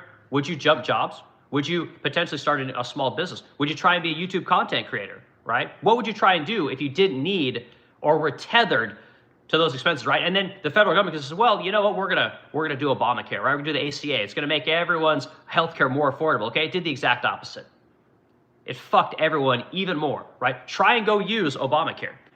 If you make $75,000 a year, okay, you're gonna end up paying $1,500 a month with a deductible that's like $5,000. You're basically paying for catastrophic insurance, which is fine. Sell catastrophic insurance, but that's not what they do. So again, everybody is tethered to this healthcare. I haven't had healthcare in 10 years. I literally pay for everything. All the blood work that I have to get for my polymyositis, I go and I pay $1,500 a clip to go get done down at Quest, what I have to do. Okay, I just pay the cash. It sucks ass. Okay, I don't make a fuck ton of money. But again, I can't afford healthcare. I got my employees. I tell you guys, my employees literally want me to pay them under the table so they can get their level of taxable income down so they can get some fucking healthcare. And these aren't people making $30,000 a year. These people making $70,000 a year, $80,000 a year. Okay, it's fucking bullshit what we do in this country. Again, we're supposed to, as business owners, we're supposed to increase people's wages. Everyone says, oh, you got to pay your people more. Okay, well, I'm doing the work. My employees are doing the work. They like where they work. They take a lot of pride in their work. Our customers like our products. But when they want to have kids, guess what happens? They get fucked in the ass. That's the only way that I can put it. I know it's super crass, guys. That's what happens. And it's wildly frustrating what we're doing, okay? And now we're going to, again, we're going to pull more money out of healthcare, right? And we're going to put more money into the bomb supply. Like, it's just wildly frustrating, man. And Rob shot iPod, I'll read your comment one more time. U.S. spends the most on healthcare, yet no new universal healthcare. Cost bankrupt families while funds miss everyday needs, okay? Every country we are fighting with right now, every country that we have destabilized in the Middle East, the entire Europe, all of Europe, right, through NATO, all these countries have universal health care, universal child care. We don't here in America. I mean, we are NATO. We are the backstop for NATO, all right? We are the backstop for Ukraine. We are the backstop for Israel. All of these countries have universal health care. Universal child care. Hungary. If you have 4 children, you don't pay any taxes. You're done. You're good. Several countries have this policy. The more kids you have, the less taxes you pay because they know they need kids. They know they need, if they don't have kids, guess what? That means you got to import people into America. Dilutes what your country is. And again, I know all the fucking bleeding heart, PhDs and all you people that went to Stanford, you guys are always saying, oh, America's a melting pot. I get it. But when you let people in this country too fast, guess what happens? They can't assimilate. Changes the culture. Okay, so again, what Rob Shot iPod is saying here is 100% true. And again, the way that we tether people to their jobs with healthcare, the way that we make healthcare unaffordable unless you're dirt fucking poor, the way that we make, again, the middle class pay for everything in this country is disgusting. And I shouldn't say pay for it, that's not accurate. The wealthy people pay way more taxes than the middle class. The wealthy people pay way more taxes than they probably should. But get rid of the corporate tax cuts. Stop incentivizing stock buybacks. Stop incentivizing making shit in the third world. Stop incentivizing bringing the third world in here. Again, Rob, you got a great comment, dude. I really appreciate it. And again, I think what you're saying, a lot of people understand, but I don't think, or a lot of people agree with, but I don't think they understand just how bad it is in this country. And I say this as an employer trying to help people get into the middle class. I say this as a guy, like again, healthcare is so expensive that as just a practical numbers game, it's not worth what you have to pay for. Now, if I got cancer, maybe it would be. But again, I'm a 46-year-old runner. I've hardly ever been to the doctor my entire life because I'm always taking care of myself. But again, that requires that you actually do something to take care of your health. Because again, most people that go to the doctor, they're not going to the doctor because they need to. They're going to the doctor because they want to. They're going to the doctor because, again, they're super worried about being sick, or they got a cough, or they got a skin knee. I always lose when I say that kind of stuff, but again, Rob Shot iPod, I agree with you, dude. Thanks for the super chat, man. You got a great comment. And again, the bankruptcies from healthcare are disgusting. They're wildly unnecessary. And again, where are we going to put our money? Like, I'm the guy that says, you know what, if you got a federal student loan, you pay that money back. You took that loan, it's on you. And you get the other side saying, no, we should help them out. Their degree doesn't pay very much. The cost of living has gone up more. Cost of college has gone up more. Like, no, you took that debt. You fucking pay your debt back. But the more I see our country, the way we spend money, when we just go bomb other countries, we go snatch leaders out of other countries, we, bully the rest of the world. We pay for NATO so that Europe can have universal health care. We fight the Ukraine war so that Ukraine can have universal health care. We fight Israel's wars in the Middle East so that they can have universal health care. The more I see this, I want to pay off the federal debt, or excuse me, the medical debt. I want to pay off student loans. I'd much rather spend my money. I'd much rather waste my money on Americans than I would waste that money on the third world. Waste that money on Europe. Waste that money on Israel. Waste that money anywhere else but in this country. So anyway, Rob, I love your comment, dude. I appreciate it.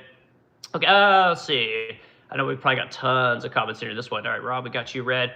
Again, sorry guys, we're trying to keep up with comments. Let's do 3 more comments, and then we're going to dig into the bulk of our discussion. 73 minutes in, and we're still trying to talk about healthcare and what our government's doing. Okay, Steve Heck, 2313. I don't want to pay for other people's healthcare. The government gave companies a blank check, and you wonder why the costs are so high. I don't want to pay for other people's healthcare. The government gave companies a blank check, and you wonder why the costs are so high. I'm with you, dude. I'm with you. I'm tired of paying for other people's healthcare. Again, and I've said it for as long as I can remember. You want to get the cost of healthcare to go down? Get rid of insurance. That's all you got to do. That's all you got to do, because then guess what? Everyone has to pay for cash. What happens when people actually pay cash for things? And again, I've got the healthcare numbers pulled up here. I want to tell you guys, in the $5 trillion our country spends on healthcare, what percentage of it do you think for is people that pay cash? You guys probably don't know the number, but guess what? It's at the very bottom. Because the truth is that everyone's using insurance. Everyone's using the federal government to pay for everything.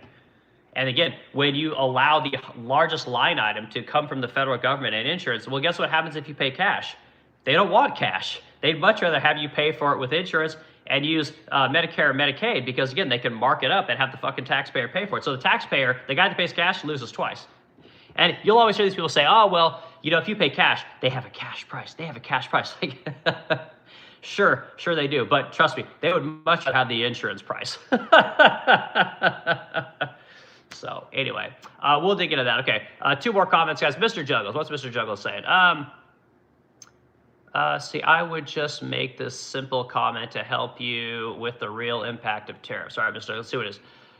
There were a net negative, limited U.S. access to markets. Retaliation didn't materially change balance on trade, only changed about 0.02%. Increased cost of goods estimated to be about $1,300 per, I'm not sure what you say there, Mr. Juggles, per household. Okay, and again, I hear the stat all the time. Okay, great. Again, I try and buy American where I can. Like I'm that guy. Like I make American furniture. I advocate for American jobs. I advocate for American policies that help Americans. And I'm telling you that the outsourcing of the work to the third world, which again, if you're an economist, you think that tariffs are bad. You think that companies should be able to operate in the way that works best for them. I'm telling you, it has not been good for America. It's not been good for Americans. When you have the federal government just printing money ad infinitum, right? The only way to keep up with inflation is to get rid of the third world. You got to do it. You got to have more people start their own businesses, chart their own path. You have to have people not be tethered to healthcare. The system that we've created in this country, it doesn't work. The insurance that we do, the insurance industry in this country, and pick your poison. Whether that's the government getting involved in education, whether that's the government getting involved in healthcare, whether that's the government getting involved in housing, whether that's the government getting involved in anything, is inflationary. It causes the cost of everything to go up. But what do I know? What do I know? And again, I just told you guys, Mr. Juggles, like again, my market increased in a tariff environment. And again, I didn't have little tariffs. We got big tariffs. I got 22% in India from 2% that I was paying before. Like China used to be about 10%, right? Now it's something like 60% with all the different tariffs that are on China. Okay, so again, my industry is growing. A massive American industry, by the way, a very old industry. The American industry, the American furniture industry is actually increasing in an inflationary environment. Why is that? And when you want to say, well, it increases the cost for Americans. Okay, again, as a guy who sells hardware brought in from the third world, I actually tell you guys how we control the costs, how we control our market, what we can pass on to our customer and what we can't pass on to our customer. So again, when the economist comes in and tells you guys that tariffs are a net negative for America, I just disagree, you know. So anyway, you're probably right in all the numbers that you're spewing, but the truth is that I think tariffs are good for America, and again, they're good for my employees, they're good for my business, and you can't change that. No matter what economist comes in here and tries to tell me that this is a net negative, Americans are paying more for everything. Great, maybe Americans are paying more for things, but guess what? They're also making more money. Again, the raises that we give out, like again, I probably gave out, I don't know. I honestly haven't even thought about it. Let me think here. Give me just 1 second, guys. Let me think about the raises that we gave out last year. Again, I also gave out bonuses, right? So I gave out about, I think we gave out about, what did we give out? $20,000 in bonuses, $25,000 in bonuses for Christmas. And then everyone got raises. I don't even know how much. I can't even get a number. But again, point is that I sell an American product. We do a couple million in revenue. We move about 500 pieces a year throughout America, all American made, with all American employees, paying all American taxes. You're using all American regulations. Like, it works for us. And again, I never graduated high school. I don't have an economics degree. I don't have a business degree. We figured it out, you know. So I think more people could probably do it. So again, I'll try to think about that number. Like raises. I mean, God damn it, we probably gave out, I don't know. I mean, it had to be at least $15,000 in raises, right? Yeah, it had to be something like that. And these are, again, wages that we have to pay every day, right? We got to pay this, which means we have to either grow our revenues to offset that, or we got to reduce our costs, right? I just got another 10% increase on the cost of Mohawk paint. So more costs, right? Which is what's going to happen, but hopefully I can sell some more furniture. I can make the numbers work, you know? So Mr. Juggles, man, I appreciate it. Okay, guys, I'm going to get the bulk of my discussion.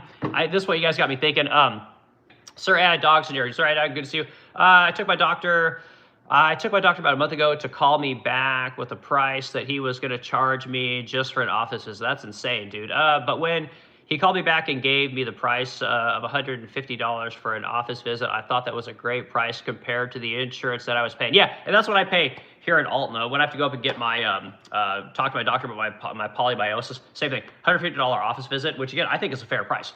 I don't think there's anything wrong with paying that price. I used to pay co-pays of like $20 when I was spending $500 a month for insurance, you know. So I don't know, man. Okay, Mr. Juggles. All right, dude, there is nuance. I know there's always nuance. All right, tariffs aren't bad the way they're being used. They hurt exporters, increase cost of consumption. Okay. All right, Mr. Juggles. Again, I appreciate what you're saying there. You're one business. I know. I'm just one business. Okay, this is the why the aggregate numbers are a better guide. On balance, most businesses don't do better. The cost has heavily borne by small businesses. Okay, well, again, I don't disagree with you, man. But again, I'm telling you, my small business grew in an inflationary situation. We sold more furniture in an inflationary and a tariffed situation. Okay, I'm able to hire more people in that situation, which goes to my thesis of if we can get more business owners and more small businesses, this will create more competition. It will create more growth in this country, and people will make American wages that don't have to compete with third world slave labor and bringing in third world labor into America that doesn't give a fuck about our regulations. Okay, they don't need healthcare. They can get it from the federal government or the state government, right? They don't care about living in a McMansion. They'll live 5 to a home and send 50% of their pay back to Mexico and prop up the Mexican country, right? Prop up whatever third world country they're coming from. Okay. Okay, all right, guys, I'm gonna get to the bulk of my discussion. You guys want your comment read right away. Do the super chat, do the super like, and all those kind of things. I need to get this thing going on. I've been going for 80 minutes, giving you guys all kinds of entertainment, I hope. Giving you guys some different kinds of things to think about, interacting with you guys. So here we go. So we're gonna talk about healthcare. So apparently the Congress is trying to pay for an extra $200 billion a year in military spending, right? And again, I've got no problems with that, right? But what they want to do is because they can't just get the American people to pay for it, right, by printing more money, what they're going to have to do is they're going to have to pass it through this thing called reconciliation, right? Now, reconciliation is great because they only need 50 senators, essentially, to pass it, right? Which, again, doesn't matter in the House. The House will just pass whatever Donald Trump wants to pass, which is fine. He controls the House, and that's fine. So what they're going to do is they're going to take $200 billion out of Medicaid, right? Which again, they won't take it out of Medicare because again, Trump's voter base is boomers, right? Which is fine. But they're going to take another $200 billion. Now, why is that significant? It's significant because they just took out $1 trillion from Medicaid to pay for the one big beautiful bill, right? This bill that was supposed to fund mass deportation, $180 billion to kick the illegals out of this country. Trump's not doing it, right? So it's kind of interesting that that's what's going on here. Now, some of the other things you guys need to understand. America spends $5.3 trillion a year on healthcare. Okay, we spend more money than any other country on earth, and we have worse outcomes, right? And I told you guys earlier in the stream, all the countries in NATO, all those European countries over there that are supposed to be paying for this treaty organization, right? The Northern Alliance, right? We're supposed to be paying for that kind of stuff. America pays for NATO. America pays for NATO because we have $1 trillion defense budget, right? So countries like France, and you can go Germany, you can go pick your poison, Britain, all these countries, they all get to have universal health care over there.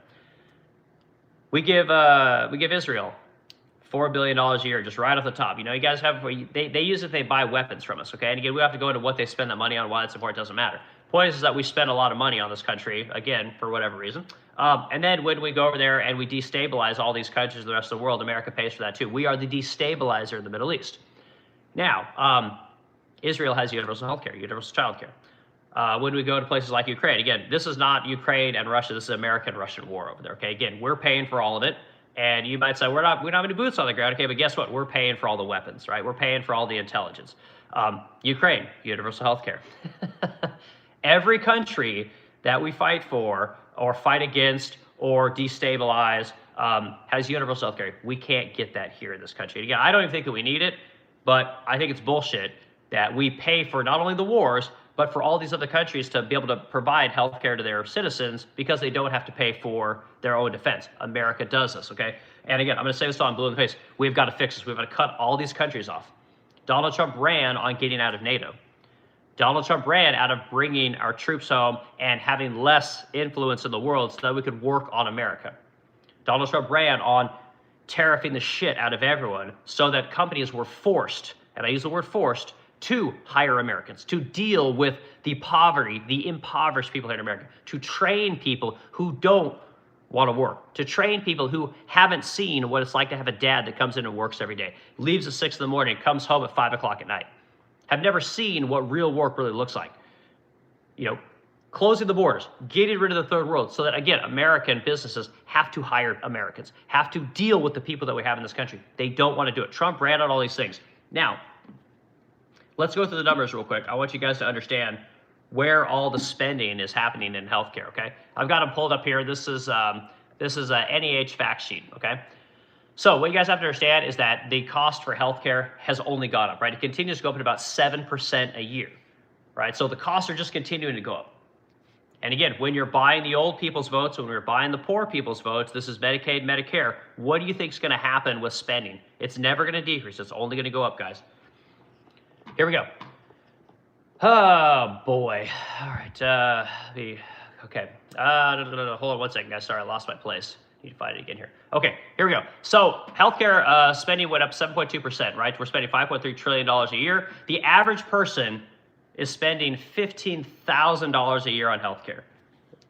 Okay, this is if you break every taxpayer down by our GDP for spending, okay, it breaks down to $15,000 per person, okay? Are you spending $15,000 a year on healthcare?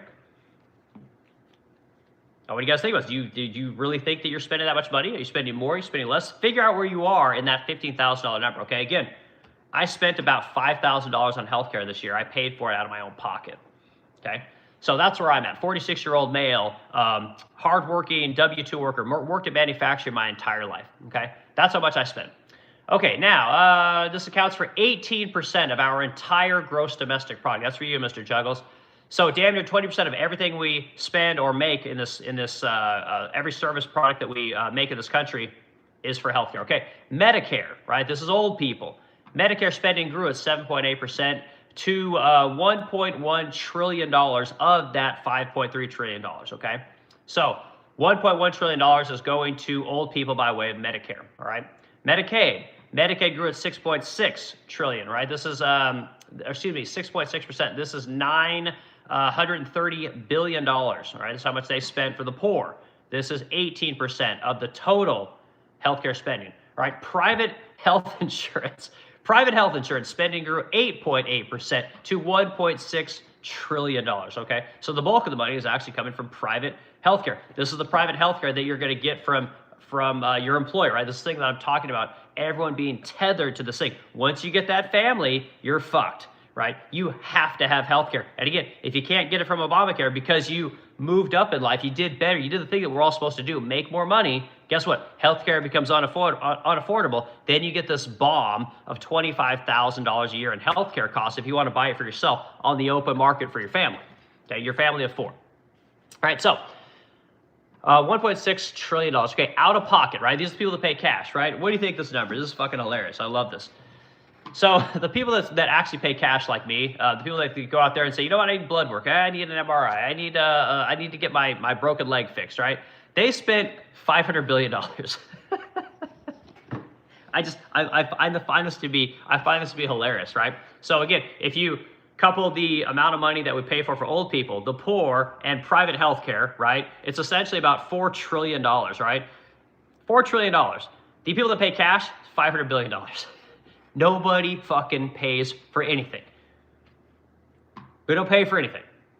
It's all supplemental. It's all not supplemental. It's all subsidized.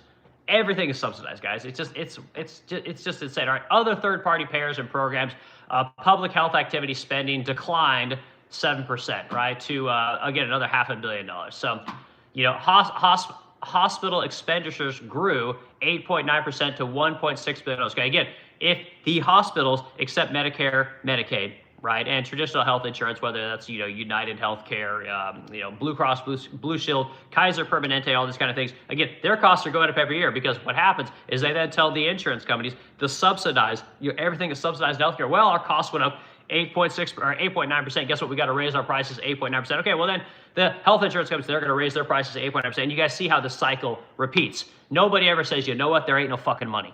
The only people that get told that are the people that pay cash. Cash. It's the only way you control cost. It's the only way. So anyway, I thought you guys should know exactly what these costs are, right? And prescription healthcare spending increased 7.9% to $460 billion a year. And again, I thought Trump was getting getting the cost of prescriptions down. Apparently that didn't happen. Like, shocker. Yeah, so again, and the growth in prescription drug prices has actually slowed a little bit. Instead of being 10% like it was last year, it's only, the year before, it's only 8%, right? So the economists would say, well, it's a 20% reduction in the price increase. Yeah, it's still going up fucking 8% a year, dude. So anyway, the only way to slow the cost for everything is cash. You want to see the cost, just like housing, just like education. You guys want to see the cost crater, you got to cut the demand. If you're not going to increase the supply, you got to cut the demand. You got to cut the subsidies, you got to cut it all out. You got to pay cash. So anyway, I thought it was important for you guys to understand exactly what's going on in the healthcare industry, and exactly, I think we have a pretty robust discussion about what's happening in government as far as healthcare. What the countries that were bombing, the countries that were paying to protect, they all have healthcare there. They all have universal healthcare. It's all paid for by the government. The taxpayers pay for it, right? And they do pay more in taxes, but again, they get some for those taxes. What we get is we get paid for our old people, we get paid for the poor people, right? These are the two classes of people that we pay for with our subsidized healthcare in this country. If you're middle class, right? If you're the largest part of the equation, guess what? You don't get dick.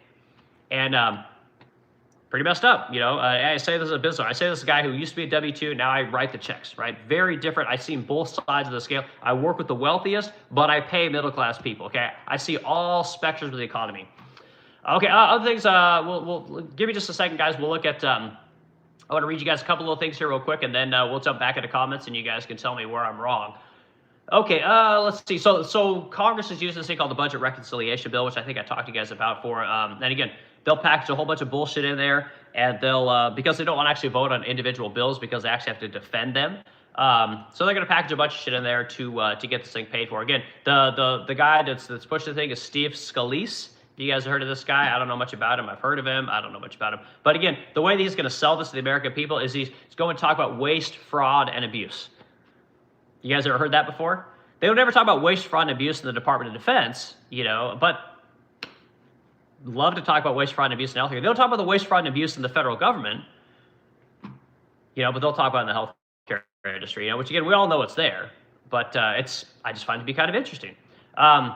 Yeah, they're going to talk about reductions in affordable healthcare subsidies, cost of sharing reductions, potentially increasing premiums, and leaving hundreds of thousands without coverage. Okay, and again, personally, I would just cut it all off myself. But again, you're taking money away from the poor. You're taking subsidies away from the middle class, meaning the more money you make, right? You're the guy making $40,000 a year. You're getting a decent subsidy for the healthcare, right? Maybe you're even getting it for free. The minute you do the thing that we're supposed to do, which is grow our skills, grow our experience, provide more value to our business, you move up from that 40,000 to say you get to 60, 70,000. Well, suddenly healthcare is unaffordable, right? Unless your employer pays for it, right? And then the 8% a year that healthcare is increasing. Well, guess what? It's just a matter of time before your employer comes to you and then says, well, you know what? You got to pay more. We got to pay more. You got to pay more. More in copays, less in deductibles, right? But guess what? The poor, they're always going to get theirs. The old people, they're always going to get theirs. That's one of the things I got a problem with. And it's, again, not saying I don't want to take care of the poor. I don't want to take care of the old, because I think we should take care of everyone. But everyone's got to take less. In order to get more, we got to take less. I know it's a little bit counterintuitive, but I think I made my case. I think I've made my opinions known on exactly how that's going to work. So anyway, all right, let's dig into what you guys want to talk about. I think I've done, what have we done? We've done 90 minutes this morning. Holy shit. An hour and 30 minutes. Man, I can talk. You guys stay in here and put in a lot of comments, man. I really appreciate it. You guys are, again, why we have this stream, why I do the stream. I really enjoy talking to you guys and getting your point of view. I love going back and forth. What I'm learning about people in society, and I struggle with the same thing, is that people really struggle to look at a broad swath of things. They really struggle to understand how all of the pieces put together. They're really good at understanding like a little part of the puzzle, which is awesome, but very difficult for people to hold maybe 4 or 5 thoughts at one time. And so people tend to focus on the issue of today. It seems to me like the media and government, they love to push these narratives, and people just hop on these narratives, right? They'll focus on the big things going on here, but they don't see what's happening in the background. You know, that's the thing that I notice with a lot of people, you know. So I don't, You guys tell me what you think. Okay, Mr. Juggles. Let's see, net negative. Okay, I think we read your comment there. Yes, sir. Let's see where I'm at in the comments. All right, I'm going to go to the end. I'm going to scroll back a couple comments. Again, guys, tough to keep up with all the comments. So if you guys want your comment read right away, do a super gift, super chat, all those kind of things. We'll read it right away. Otherwise, we're just going to kind of go to the end, scroll back a little bit, and start talking. All right, Mr. Douglas. Many exports shifted to China, and they saw significantly more gain in balance of trade. So if the goal was to increase cost and benefit China, the tariffs aren't crushing it. All right, Mr. Douglas, I got to read your comment one more time. Many exports shifted to China. Okay, so Mr. Douglas, you got to clarify what you're talking about. Are you talking about recently, or are you talking about from 1994 when we did NAFTA? Are you talking about 2001 when we let China in the World Trade Organization? You need to let me know exactly what period of time you're talking about. They saw significantly more gain in balance of trade. Okay, you're talking about China seeing more balance of trade? Because that I would agree with.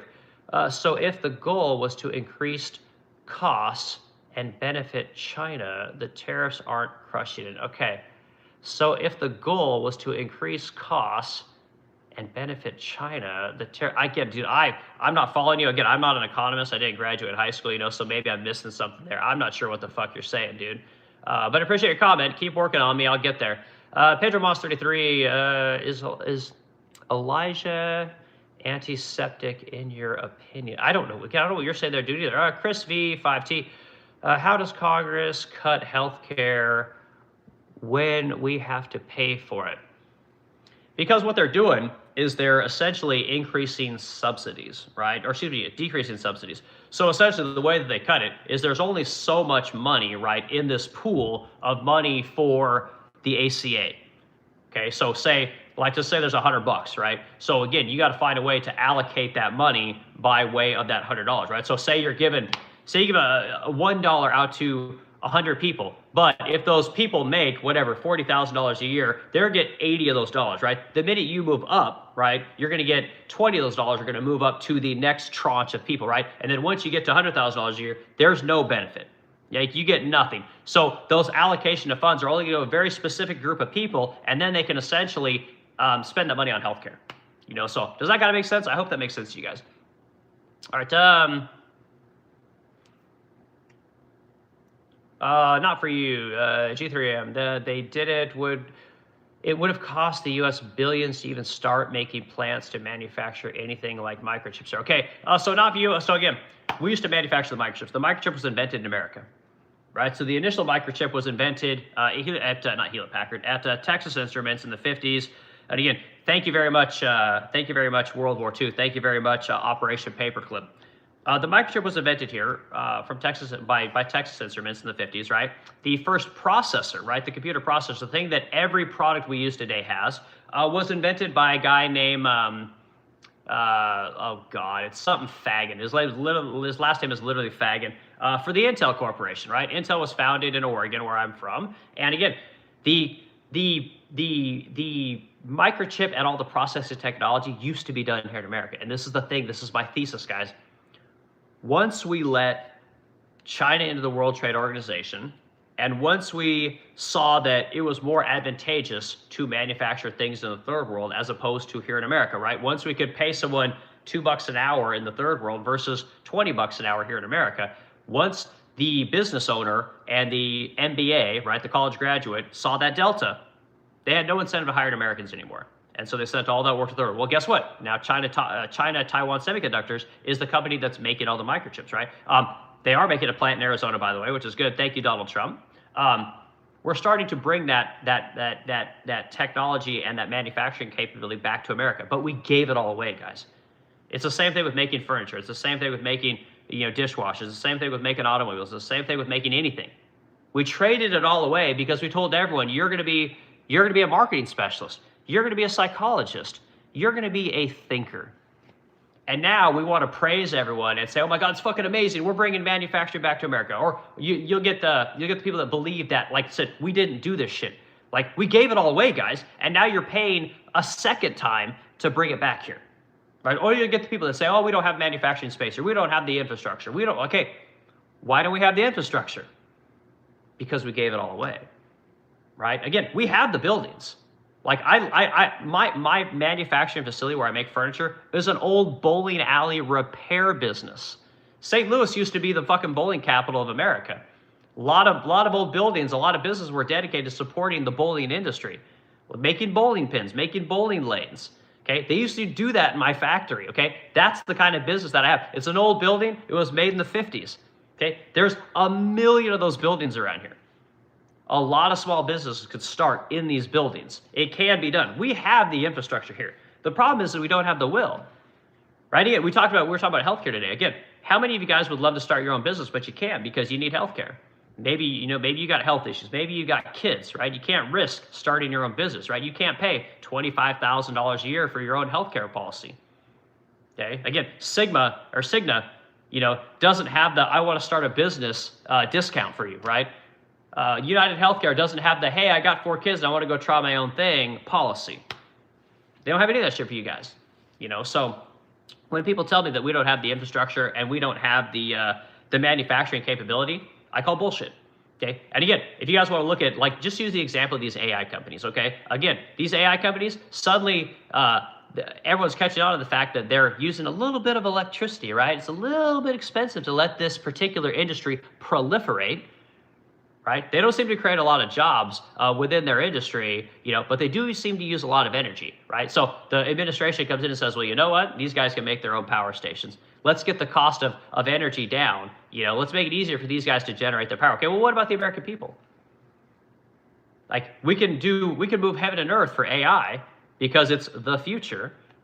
We can't seem to do that for manufacturing. We can't seem to do that for helping people start businesses. We can't seem to do that for people that have their own ideas, maybe want to do their own thing. We can't seem to incentivize that in this country. Okay? Like, again, I call bullshit. Like I said, I don't see consistency within any of these policies. I don't see consistency anywhere. So, but not you. I love your comment, man, and thanks for putting it in there. All right, your next one is, at which point it would have to be cheaper than whatever we get from China. No, and this is the trap, guys.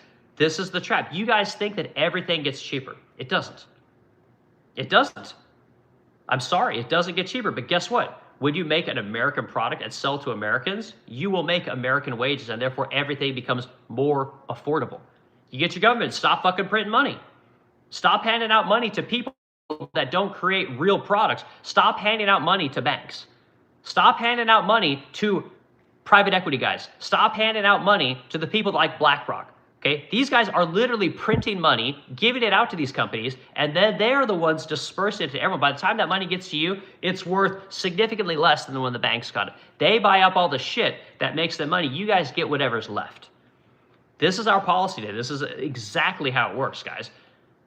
You got to cut these guys off. You got to cut the banks off. Oh, well, God, how do you make money? Well, if we don't have a debt-based society, well, how's that going to work? Well, fuck me, man. Like, I've made it work for 10 years. Okay, I don't live in a debt and leverage economy, right? I have to have cash. My guys don't take fucking credit for payment. Okay, my vendors do, but my employees don't. Like, I have to have cash. I got to make some real fucking money. I got to make products. I got to make sure that I have money at the end of the month to pay my guys. Put a little bit of money in my pocket. Okay, our economy doesn't work that way. And it doesn't work that way because you guys are always chasing cheap shit. You've been brainwashed into thinking that, well, if it's not cheaper, I shouldn't buy it, or I can't afford it. I'm here to tell you guys, you start your own business, guess what? You learn how to make some shit. You learn what value is. You learn how to repair some things, and guess what? You don't need the Chinese shit. And you got more money because, again, you can do something. You're not a hyper-specialized guy specializing in psychology. A specialized guy, learning how to look at bank statements. Okay, again, you don't have to agree with me, but we need to retard the way our economy works in order for more people to be able to afford things. And this is just how I see it. So not you. Again, I completely disagree with what you're saying, dude, but I love your comment. And again, I'm trying to educate people on the fact that you bring more work back to America, have Americans buy other stuff from more Americans, right? Buy stuff from your neighbor. This kind of pie in the sky kind of utopia thing means that more people will make American wages. Value and quality will be more important than price. And you can't have an economy like that. I know that the economists will tell you, oh, it's not how it works. And again, when people say, oh my God, Eric just wants to make everything in America. No, there's certain things that we should let other people make. I don't disagree with that, but most things we should make here in America, right? Again, we can't grow bananas. Okay, we can't grow coffee. We don't have the climate for that, Got to bring that shit in here. I get it. Materials, there are materials that we need from the third world. Bring that shit in here. But we bring it in here so that people can start business. We bring it in to support our industries. Okay, and again, in a tariff environment, right? Again, we were all told that, God, if we put tariffs on the third world, no one's going to buy our shit. And I'm going to tell you guys, as someone who's married to an immigrant, right, who actually knows what the world is like, American products have an extreme amount of value. They command a premium. Everyone's like, oh my God, you got an American product? Holy shit. That still exists all over the world, guys. I know you guys think it doesn't. You think fucking everyone hates us. They don't. Most people want to be America. So, Mr. Juggles. Okay, but what, let's see. But that is just true of all economic downturns.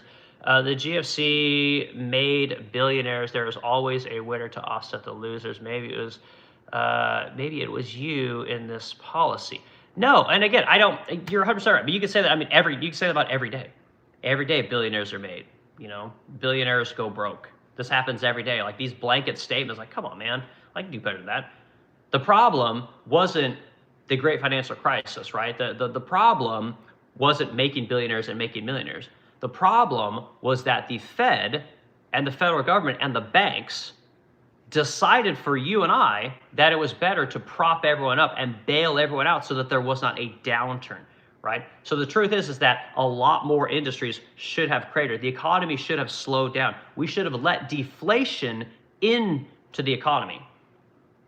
But number have to go up. And as long as everyone thinks number go up is always better, it's never actually going to get better for us, guys. Yeah, I always lose it when I say this. Again, I see the numbers, guys. The fucking numbers just go, oh my God. This is the trap, guys. You guys are literally in a trap.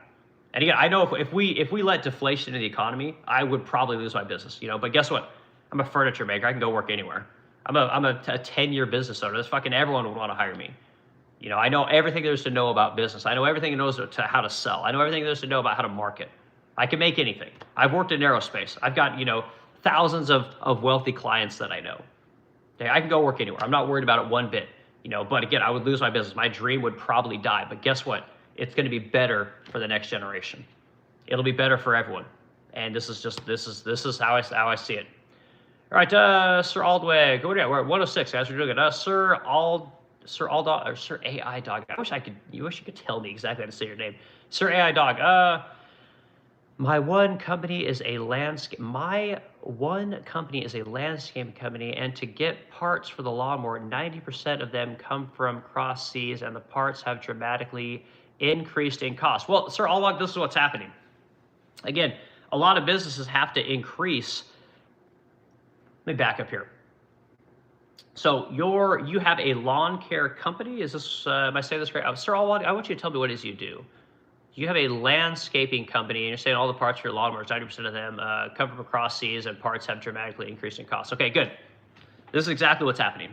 Right. So again, are you saying that this is because of tariffs? Is this saying because you buy foreign-made lawnmowers, you buy foreign-made weed whackers, right? Edgers, all this kind of stuff? Is this what happens? Like, there's a lot of people that make their products here in America. Like, where's Toro make their shit? Or that Arians company, aren't they American? Again, John Deere, I think they're outsourcing all their shit. But again, if you buy products that are made in the third world, right, they're going to drive their costs up. Because again, if everything goes up for a business here in America that makes all their shit in the third world, guess what they're going to do? They're going to raise your guys' prices. They have to do it, right? If we make things more expensive for them to get their products in, and there's no American company to buy it from, guess what? They're going to raise their prices. Why wouldn't they? If their market moves up market, right, meaning if all the places that you're buying your landscaping products from raise their prices, why wouldn't every other company raise their prices as well? Meanwhile, if you have an American-made business, right, selling American-made lawnmowers, American-made products, guess what? They're not going to raise their prices because they don't have to. And guess what? They start to compete, right? Which means, oh, guy, instead of buying the Toro that's made in China, well, maybe I can buy the John Deere. Not this John Deere. I don't know all the landscape people, but like maybe I should buy this one, right? It's the same price. Or maybe this one's even, oh my God, and parts are always available? Holy shit, what a novel idea, okay? Again, you buy stuff from me as an American furniture maker, I have everything because I make it all here in America, right? Except my hardware, which I do make in India, right? But all the stuff you need, again, all my paints are made here in America, all my plywood's America, all my hardwood's America. Most of the hardware that I put in my furniture, made here in America. So again, I don't know what to tell you, dude. Like, again, parts are going to get more expensive in a tariff type situation, but then buy American. right? And again, when you buy American, guess what happens? People start buying more American because the third world thing is getting more expensive. Well, then other businesses see that, oh my God, well, there's more margin in making American products, making shit using American labor, right? Using an American brand, right? So, well, I'm gonna go chase some of that margin. I'm gonna go chase some of that profit. I'm gonna enter that market. And guess what? Suddenly you got more people buying American shit because the third world is more expensive. But when you immediately say, well, God, the third world just got more expensive, right? Therefore, it costs me more money. Well, you made a bad bet, dude. Stop buying your shit in the third world. So that's again, Sir AI Dog, I don't know if I'm saying exactly what you want me to say, or if I'm even arguing my point in the way you want me to argue it, but there you go. Okay, not you, G3M. It's most of the world that figured out universal healthcare, but we don't. Yeah, I know. It's again, I don't think we should have universal healthcare, but at this point, I'd much rather pay for universal healthcare than bombs. Right? I'd much rather pay for that than NATO. I'd much rather pay for that than sending money to Israel. I'd much rather pay for that than destabilizing the Middle East. I'd much rather pay for that than building bases all across the world. I just would. So. Okay, who's this? Okay, dude, some Historia, man, I cannot pronounce the first part of your name, dude. We put on net 5.6 GBP. We put on net, I don't know what you're saying there, dude. NATO, okay, so you're saying in NATO we spend $5.6 billion a year in NATO? I think that's what you're saying. If that's correct, again, that number is not the number that you need to be looking at. The number you need to look at as it pertains to NATO is what do we spend on NATO? Or what do we spend on our military, right? Because that's the actual backstop for NATO, right? You could say that America spends $0 on NATO. Doesn't matter, right? But if America is the 800-pound gorilla behind all the other little bitch-ass countries in the front there, okay, that's all that matters. The only reason the country of Ukraine is, fighting Russia is because America is actually Ukraine. If it was up to America, Russia would just roll over them and be done, and that would be the end of it, right? The only reason Israel is talking shit and fucking up the Middle East is because America's back behind here, guys. Like, you have to see this. It's the only reason all these countries can punch above their weight. The only reason that Europe can afford to give all of its people universal health care is because, again, they don't have to deter Russia. They don't have to deter China because America's always back there. With our $1 trillion a year going to $1.5 trillion a year that we spend to protect the entire world.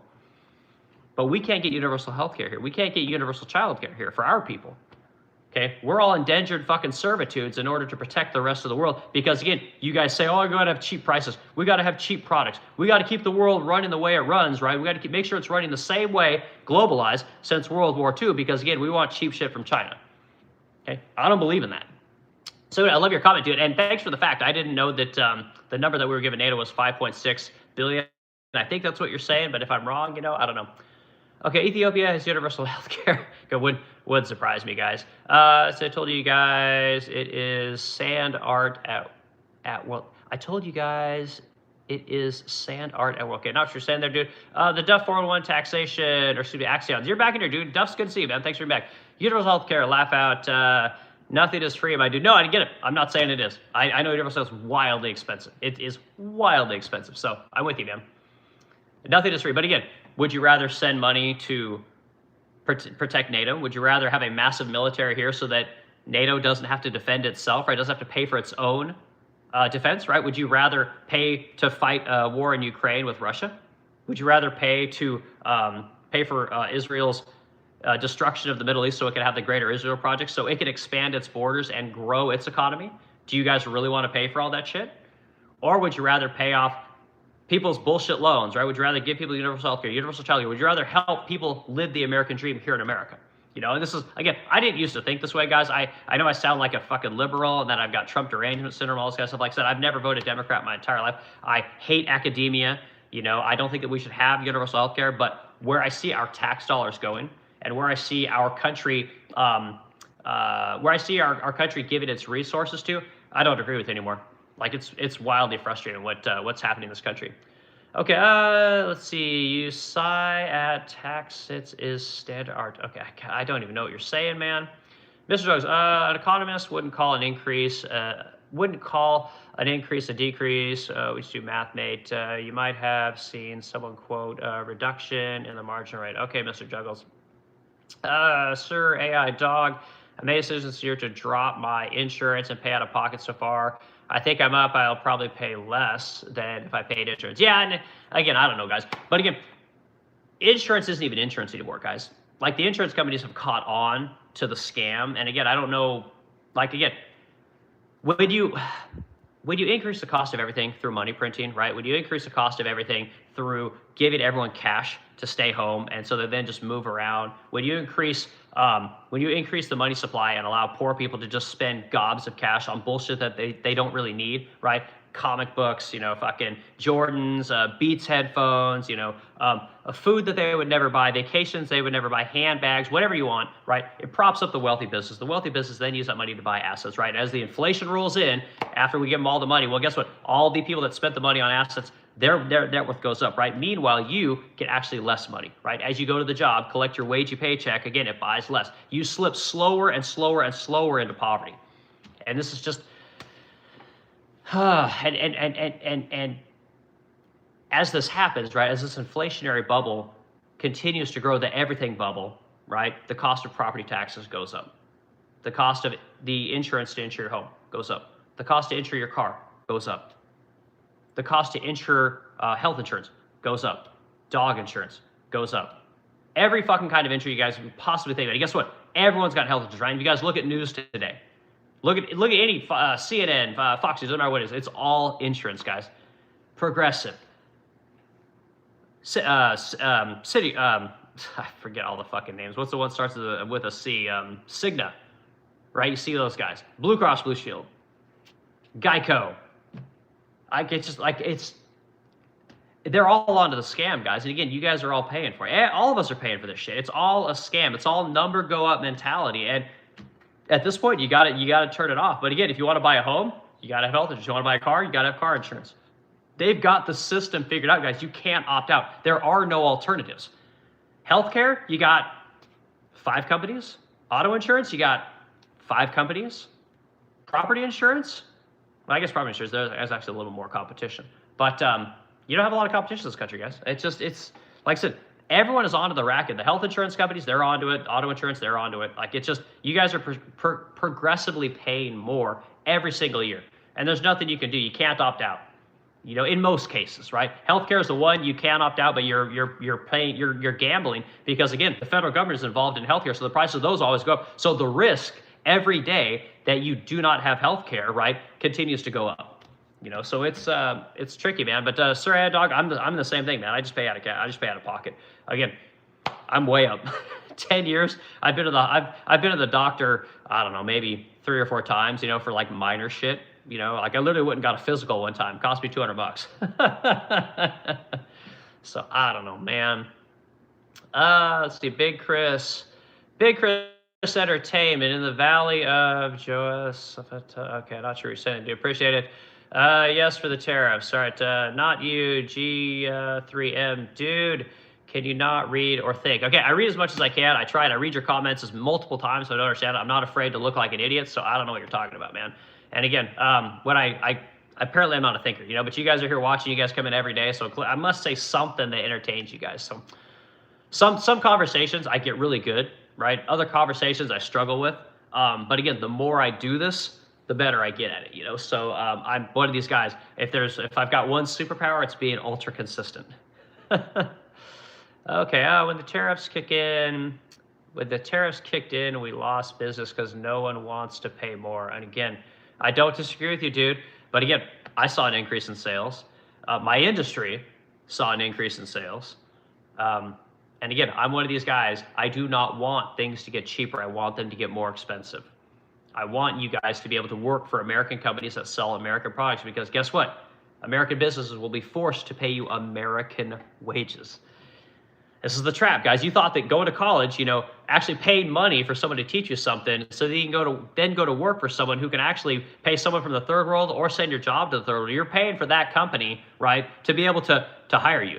Like, I don't know that people understand this. The only reason businesses are able to pay economists is because they outsource all the manufacturing to the third world. The only reason businesses are able to pay for mega branding campaigns, mega advertising campaigns is because they bring the third world in here and do the work. right? The only reason that they're able to pay those people is because they outsource the real work to the third world. And then once AI comes in, right, once they figure out how to do branding, they're super happy with the way their business is going. Guess what? They get rid of you guys because they got to make sure that number go up when it comes time to get bonuses, right? They got to make sure number go up when it comes time to pay out the dividend to the shareholder. Now, in a small business environment, guess what? Everybody makes more money, right? As normal workers, business owners, we actually make less. And again, this is how it works. You're not going to get rich being a small business owner. But guess what? You actually have real innovation. You have real competition. You have real opportunities to make real wages. But the first thing you got to do is you got to kick out the third world. You got to cut off the access to the third world because guess what? You guys are only going to have access to a very small amount of products and a small amount of brands. And all the brands you think you're buying from, they're all owned by just a handful of companies. So it's again, you guys have disagreed. You think that I'm dumb. This is just how I think. So. All right, the will, we don't have the money. The will, you don't have the money. Why do you have the money? No, I thought you guys were all supposed to get educated. You were going to make shit tons of money. You're going to be master of the universe. You're going to have the 2.5 kids, the white picket fence, the BMW, the ranch home. Again, what happened? Where'd all the money go? Because again, from what I understand, wealthy people are getting way richer than they used to be. Like I don't hear them complaining. You know, business owners apparently they're doing pretty good. I don't hear them complaining. All I hear is the normies fucking crying about they can't make enough money. Like, oh, I did everything right. I went to college. I don't understand why I can't make enough money. I did what I was told. I did what I was told. This person fucked me. That person fucked me. What about the experts? The economists said that this is how it's supposed to be. The academics said this is how it's supposed to be. The politicians said this is how it's supposed to be. Elon Musk told me this is how it's supposed to be. Elon Musk didn't, by the way. Elon Musk told you guys you need manufacturing. You need to bring work back to America. But I don't know what to tell you, dude. Again, you guys wanted this economy. You took the money, right? You're stuck at the job. You don't have a choice. You have the illusion. You're trapped in this everything must be cheap economy. And this is what you guys are going to continue. You're going to continue to be trapped. You're going to be stuck. I told you guys, my mom said the truest thing that I'd ever heard in my life. She said that when I was asking her how she hires people and what she looks for, she says, I want someone that has kids and a mortgage because they're always going to need a job, and this is the trap, so. All right, Mr. Riggs, to clarify my point on China, Trump's tariffs are supposed to help the U.S., but instead hurt the U.S. and benefited China. China posted the highest trade surplus of any nation ever. Yes, I agree with you. You're 100% right. You're 100% right. And what do? Again, when you force Americans to choose between buying a cheap Chinese-made piece of shit, right? Whether it's more expensive or not, if they only choose cheaper prices, this is the trap. Again, so as an economist, Mr. Juggles, what would happen if you just shut off trade to the third world? No more manufacturing. Or hey, we could even incrementally slow it down. We could do a 100% tariff every year for 4 years till we got up to a 400% tariff, right? What would happen? Here's what would happen, dude, okay? You would have a massive depression, right? 20% unemployment. The cost of houses cut in half. The cost of cars cut in half. The cost of everything in America cut in half. 2 years later, the economy will start to build itself back up because guess what? Rich people aren't going to go broke. Rich people aren't going to move to Singapore because there's no selling into America. No business wants to sell into China. No business wants to sell into France. No business wants to sell over to Australia. Not because they're great countries, but because the American market pays 30 to 50% more for every product that's made in the world, and it buys 2 of them. This is the power of the American market. Okay, so once that happened, you would start getting more business to build up. We'd start utilizing our own country to make shit. The manufacturing facilities that we say we don't have, oh my God, suddenly they would be everywhere. The labor, right? People building homes, right? People building widgets, right? People building cars, people developing land. Suddenly, that would get a lot easier because guess what? The wealthy people would need to be able to do that because they ain't fucking going to work for somebody else. And guess what? Everyone else will do it because guess what? You have regulations coming down.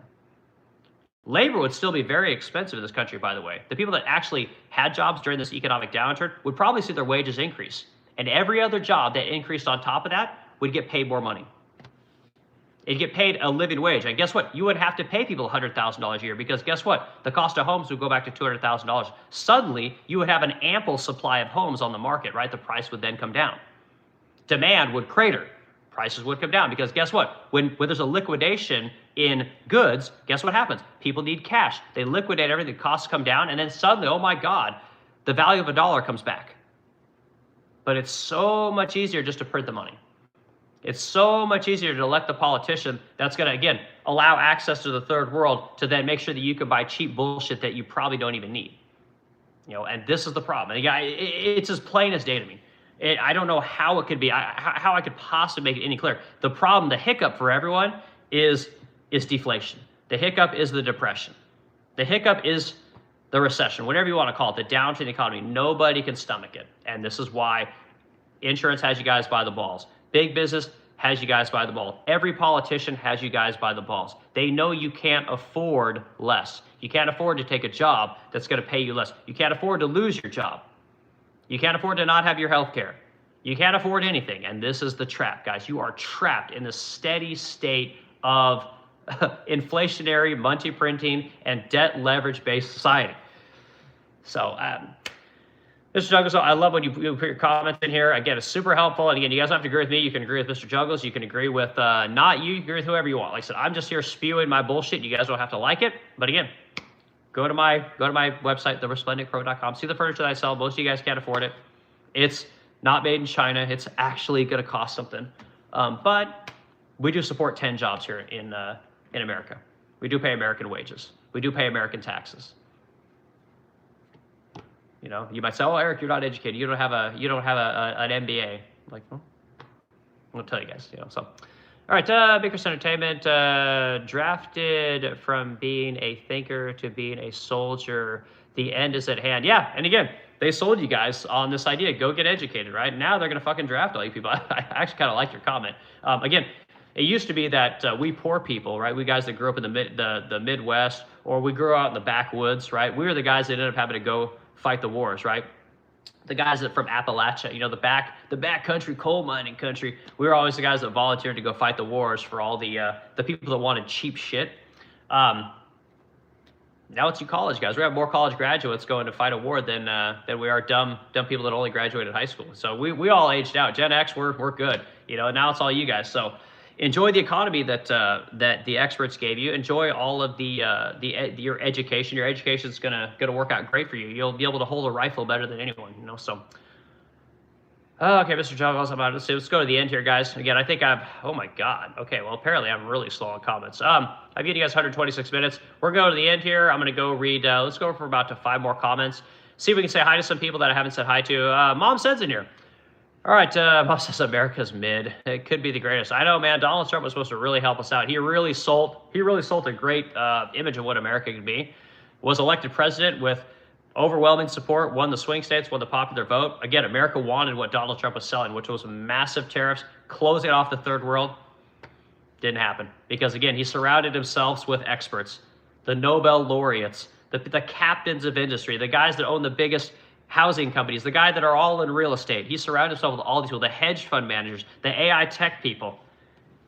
I didn't see a lot of wages around Donald Trump. I don't see a lot of people, working a $60,000 a year average salary job. I didn't see a lot of those people.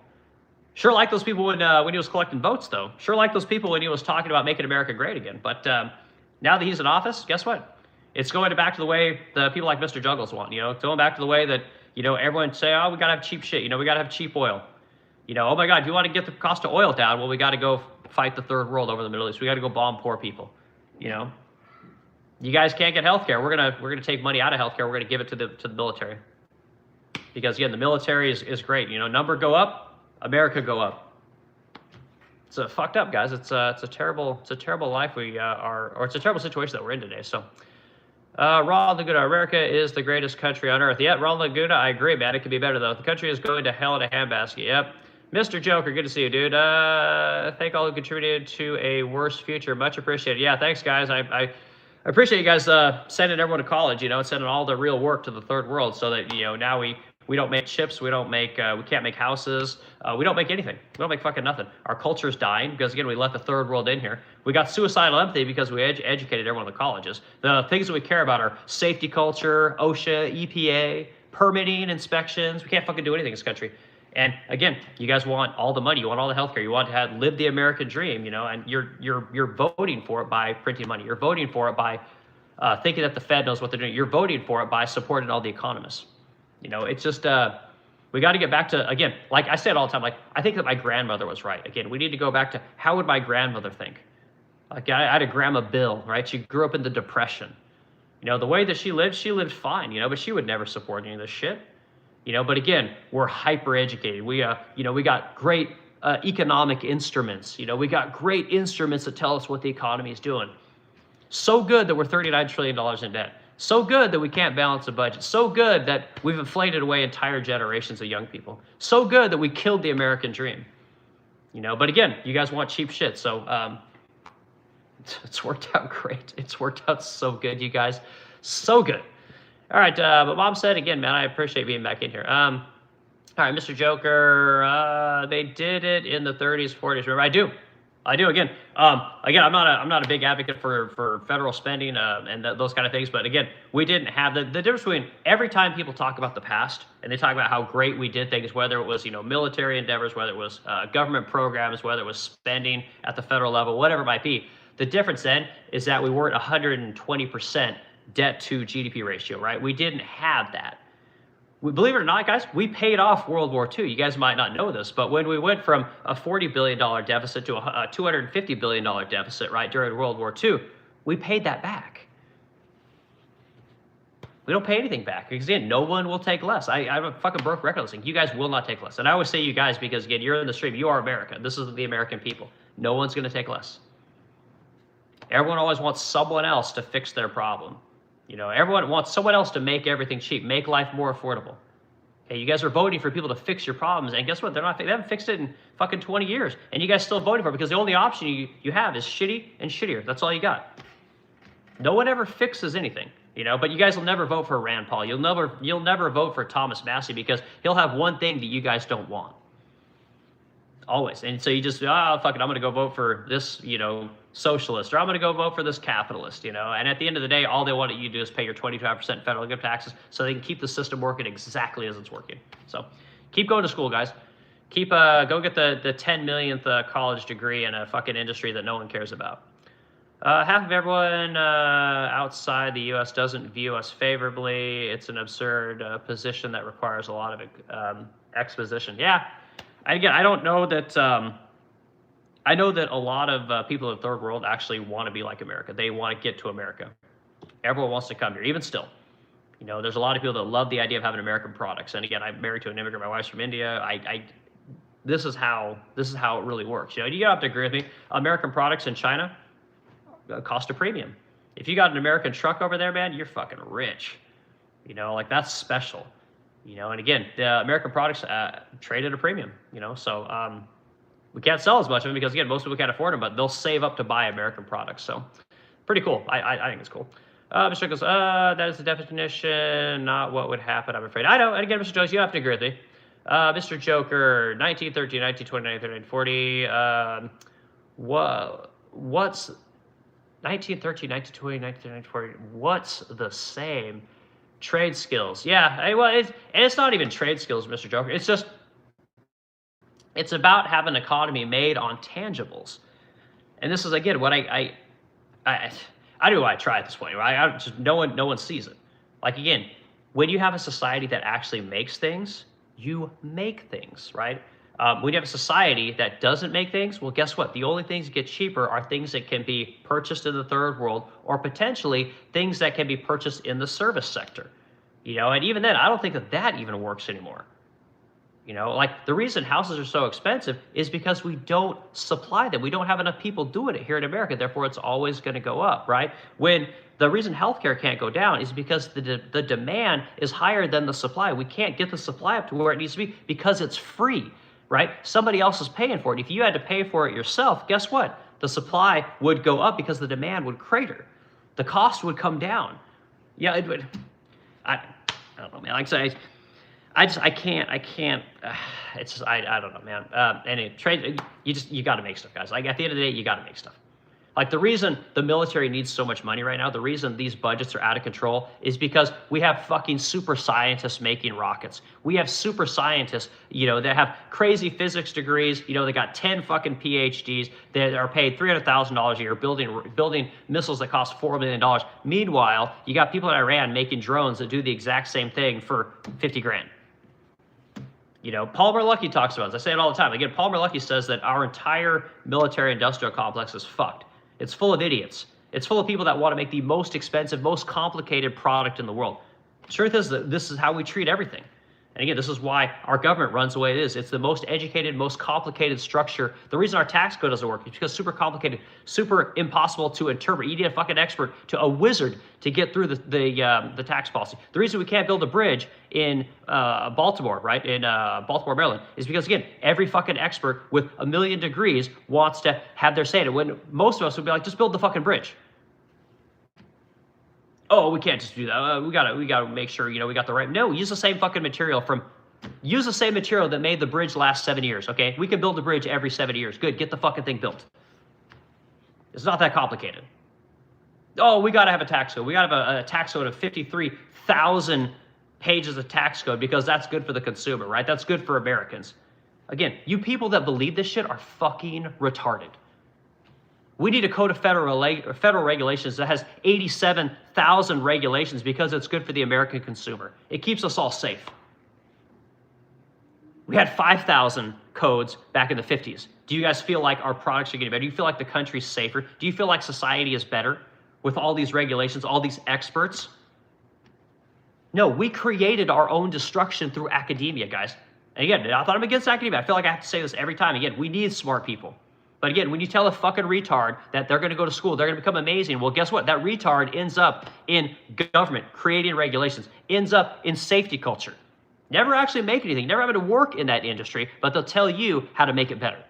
This is the problem that we have in this country, guys. And again, this is why you need more small business. You need more people having agency over their life. Because guess what? When you actually have to live in the world that you've created, shit gets a lot easier and it gets a lot clearer. Most people don't have to live in the culture that we've created here because, again, money printer just pays for everything.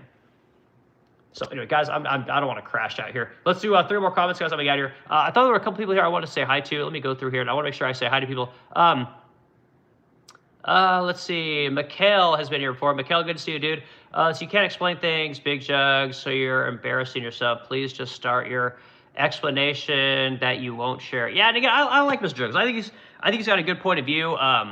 Again, I challenge him all the time, and again, I'm not an expert. I'm assuming he is who he says he is, and again, it sounds like he's fairly intelligent. So I always make sure that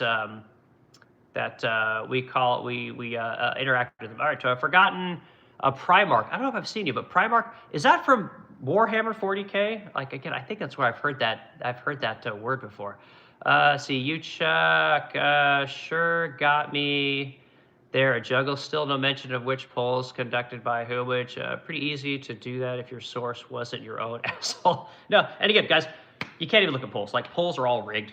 Polls don't work anymore. You guys really want to know what's going on, look at places like Polymart and Kalshi. And again, I don't agree with those places. But again, when people put their money on the line, it's very different than when they're putting someone else's money on the line. And this is what academia does. This is what economists do, right? It's always someone else's money that pays their salaries. And this is no good. And again, I think we see this at this point. The polls are all bullshit for the most part. You can aggregate all the polls and get, I think you can probably get a pretty decent idea of what's going on there. But again, you guys want to know what's going on in the economy. You want to know what's actually happening in America. Just go down to the gas station. Talk to the guy working at the gas station. He'll tell you what's going on. Go talk to the guy at the convenience store. Ask him what's going on. Go talk to your local machinist. Guy who's a machinist shop. Go talk to the check cashing guy. You want to know how the economy's doing? That's all you gotta do. You talk to those people. They'll tell you what's going on. You don't need to pay, a fucking Nobel laureate to lie for 20 years and tell you how the economy is doing, to drag your economy into $39 trillion in debt. You don't need the captains of industry to tell you how things are doing. Go talk to the average people. They'll tell you what's going on. You want to know what the average person needs, where the economy should be moving? Again, go talk to the guy that works at the grocery store. Go talk to the guy, who works at the accounting office. Go talk to these people. They'll tell you what the economy needs, but you're never going to hear those guys. You're going to get people like Mike Rowe, who've never worked a day in their life, are going to tell you, what's good for small business, right? What trades people need. You know, because he did a show where he went and worked, you know, on the highway, you know, for 5 days, making $1 million a year. He's going to tell you what's good for those people. Like, bullshit. Anyway, okay, guys, I probably got to get out of here. Let's see who else is. Abyss said to listen. I can't say your name. So you didn't have to. Every American does every single day. All right. It's funny. Debt is considered making money. I know it's fucked up, man. If you owe, you never have anything in reality. Yep. Again, buying a home isn't even buying a home, guys. You can't even own a home. So again, the property taxes. I just got my property tax here. So it went from 183,000 tax assessment up to 198,000 tax. So something like 11% increase on my property taxes. Like fucking amazing. Fucking amazing. So, all right, federal spending, where is the money coming from for this war? Again, it's either going to come from you guys. They'll either balance it or they'll print it. Either way, they'll get their money. Mr. Joker, what do you think of Ross Perot? Ross Perot I thought was great. Ross Perot would have been fine. I wasn't into politics that much back then, but again, Ross Perot was willing to fight against the establishment, and he had a lot of conviction. What I like are like, go listen to some of the arguments Ron Paul was making in 07, 08. Listen to that guy. You want to hear a fucking, like a guy that was way before his time talk about the wars, talk about the economy, talk about inflation, talk about the Fed printing money. That guy was right every fucking time. And we think this guy's crazy. Like, Ron Paul, again, I don't know much about the guy. I do know that when I go back and listen to his speeches, man, that guy had it right. I mean, he really did. And again, if his son, Rand Paul, again, if that guy wants to run, I'll vote for that guy.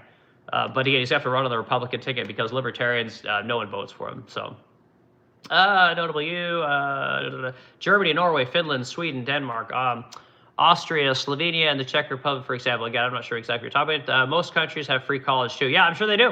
But again, you guys can't have that shit here. And again, when we try and give people free college because of the luxury beliefs that it creates, you create societies like Europe where they don't defend themselves, right? But you do get countries like Germany where they actually do have a public-private partnership between the guys that get out of high school or whatever they call their education over there and then immediately jump into the workforce. There's on-the-job training. There's programs to incentivize businesses to train people. But then, yes, you can go to college. Right? But the thing in Germany that's very different from American is the people that get a college education in Germany don't think less of the people that didn't. And this is a big problem that we have in America. It still exists today. We want to act like it doesn't, but I'm here to tell you it is alive and well. So, okay. All right, guys, I'm probably going to get out of here. Last comment. Sid Alldog says, it is going to be so hard to get some type of stabilization in our economy if we don't need to manufacture as many things as we do across seas that it might not happen. Yeah, and again, it's going to take a recession, guys. And again, no one wants to have a recession. No one wants to be told, hey, you know what? There's going to be 20% unemployment. No one wants to hear that Paul Volcker raised rates to 20% in order to crush inflation, to bring prices down. No one wants to talk about that. You know, no one wants to take the pain. And that is what leadership is. That's the ability to look the guy in the face and say, you know what? You're not cutting it. You know, you are not good at what you do. You're not adding value to my company. You got to go. I'm sorry. I apologize. You know that we have to let you go. But again, you're not cutting it. You know, or hey, I don't have the work. I don't have the money. I can't afford to keep you around. You're a great employee. I love what you do. You're an asset to this company. But again, I don't have the money to pay you. I didn't do my job well enough. Right? And again, when you have to do that, when you have to cut someone's livelihood off, when you have to tell someone that, hey, we got to do this thing to keep the company alive because without the company, guess what? 9 other people lose their jobs. Okay, politicians don't have to do that. Your president, when he sends you guys to war, he doesn't have to look the mom and dad in the face of the guy that just died over in a fucking conflict, a war of choice. He doesn't have to look those people in the eye and tell them, hey, I'm sorry about that, and listen to them say how, you know what, he ruined their fucking child's dreams. He ruined their dreams of having a grandchild. He ruined what their kid was supposed to do, the things they were going to look forward to. He doesn't have to do that. And again, his kids aren't going to go over there.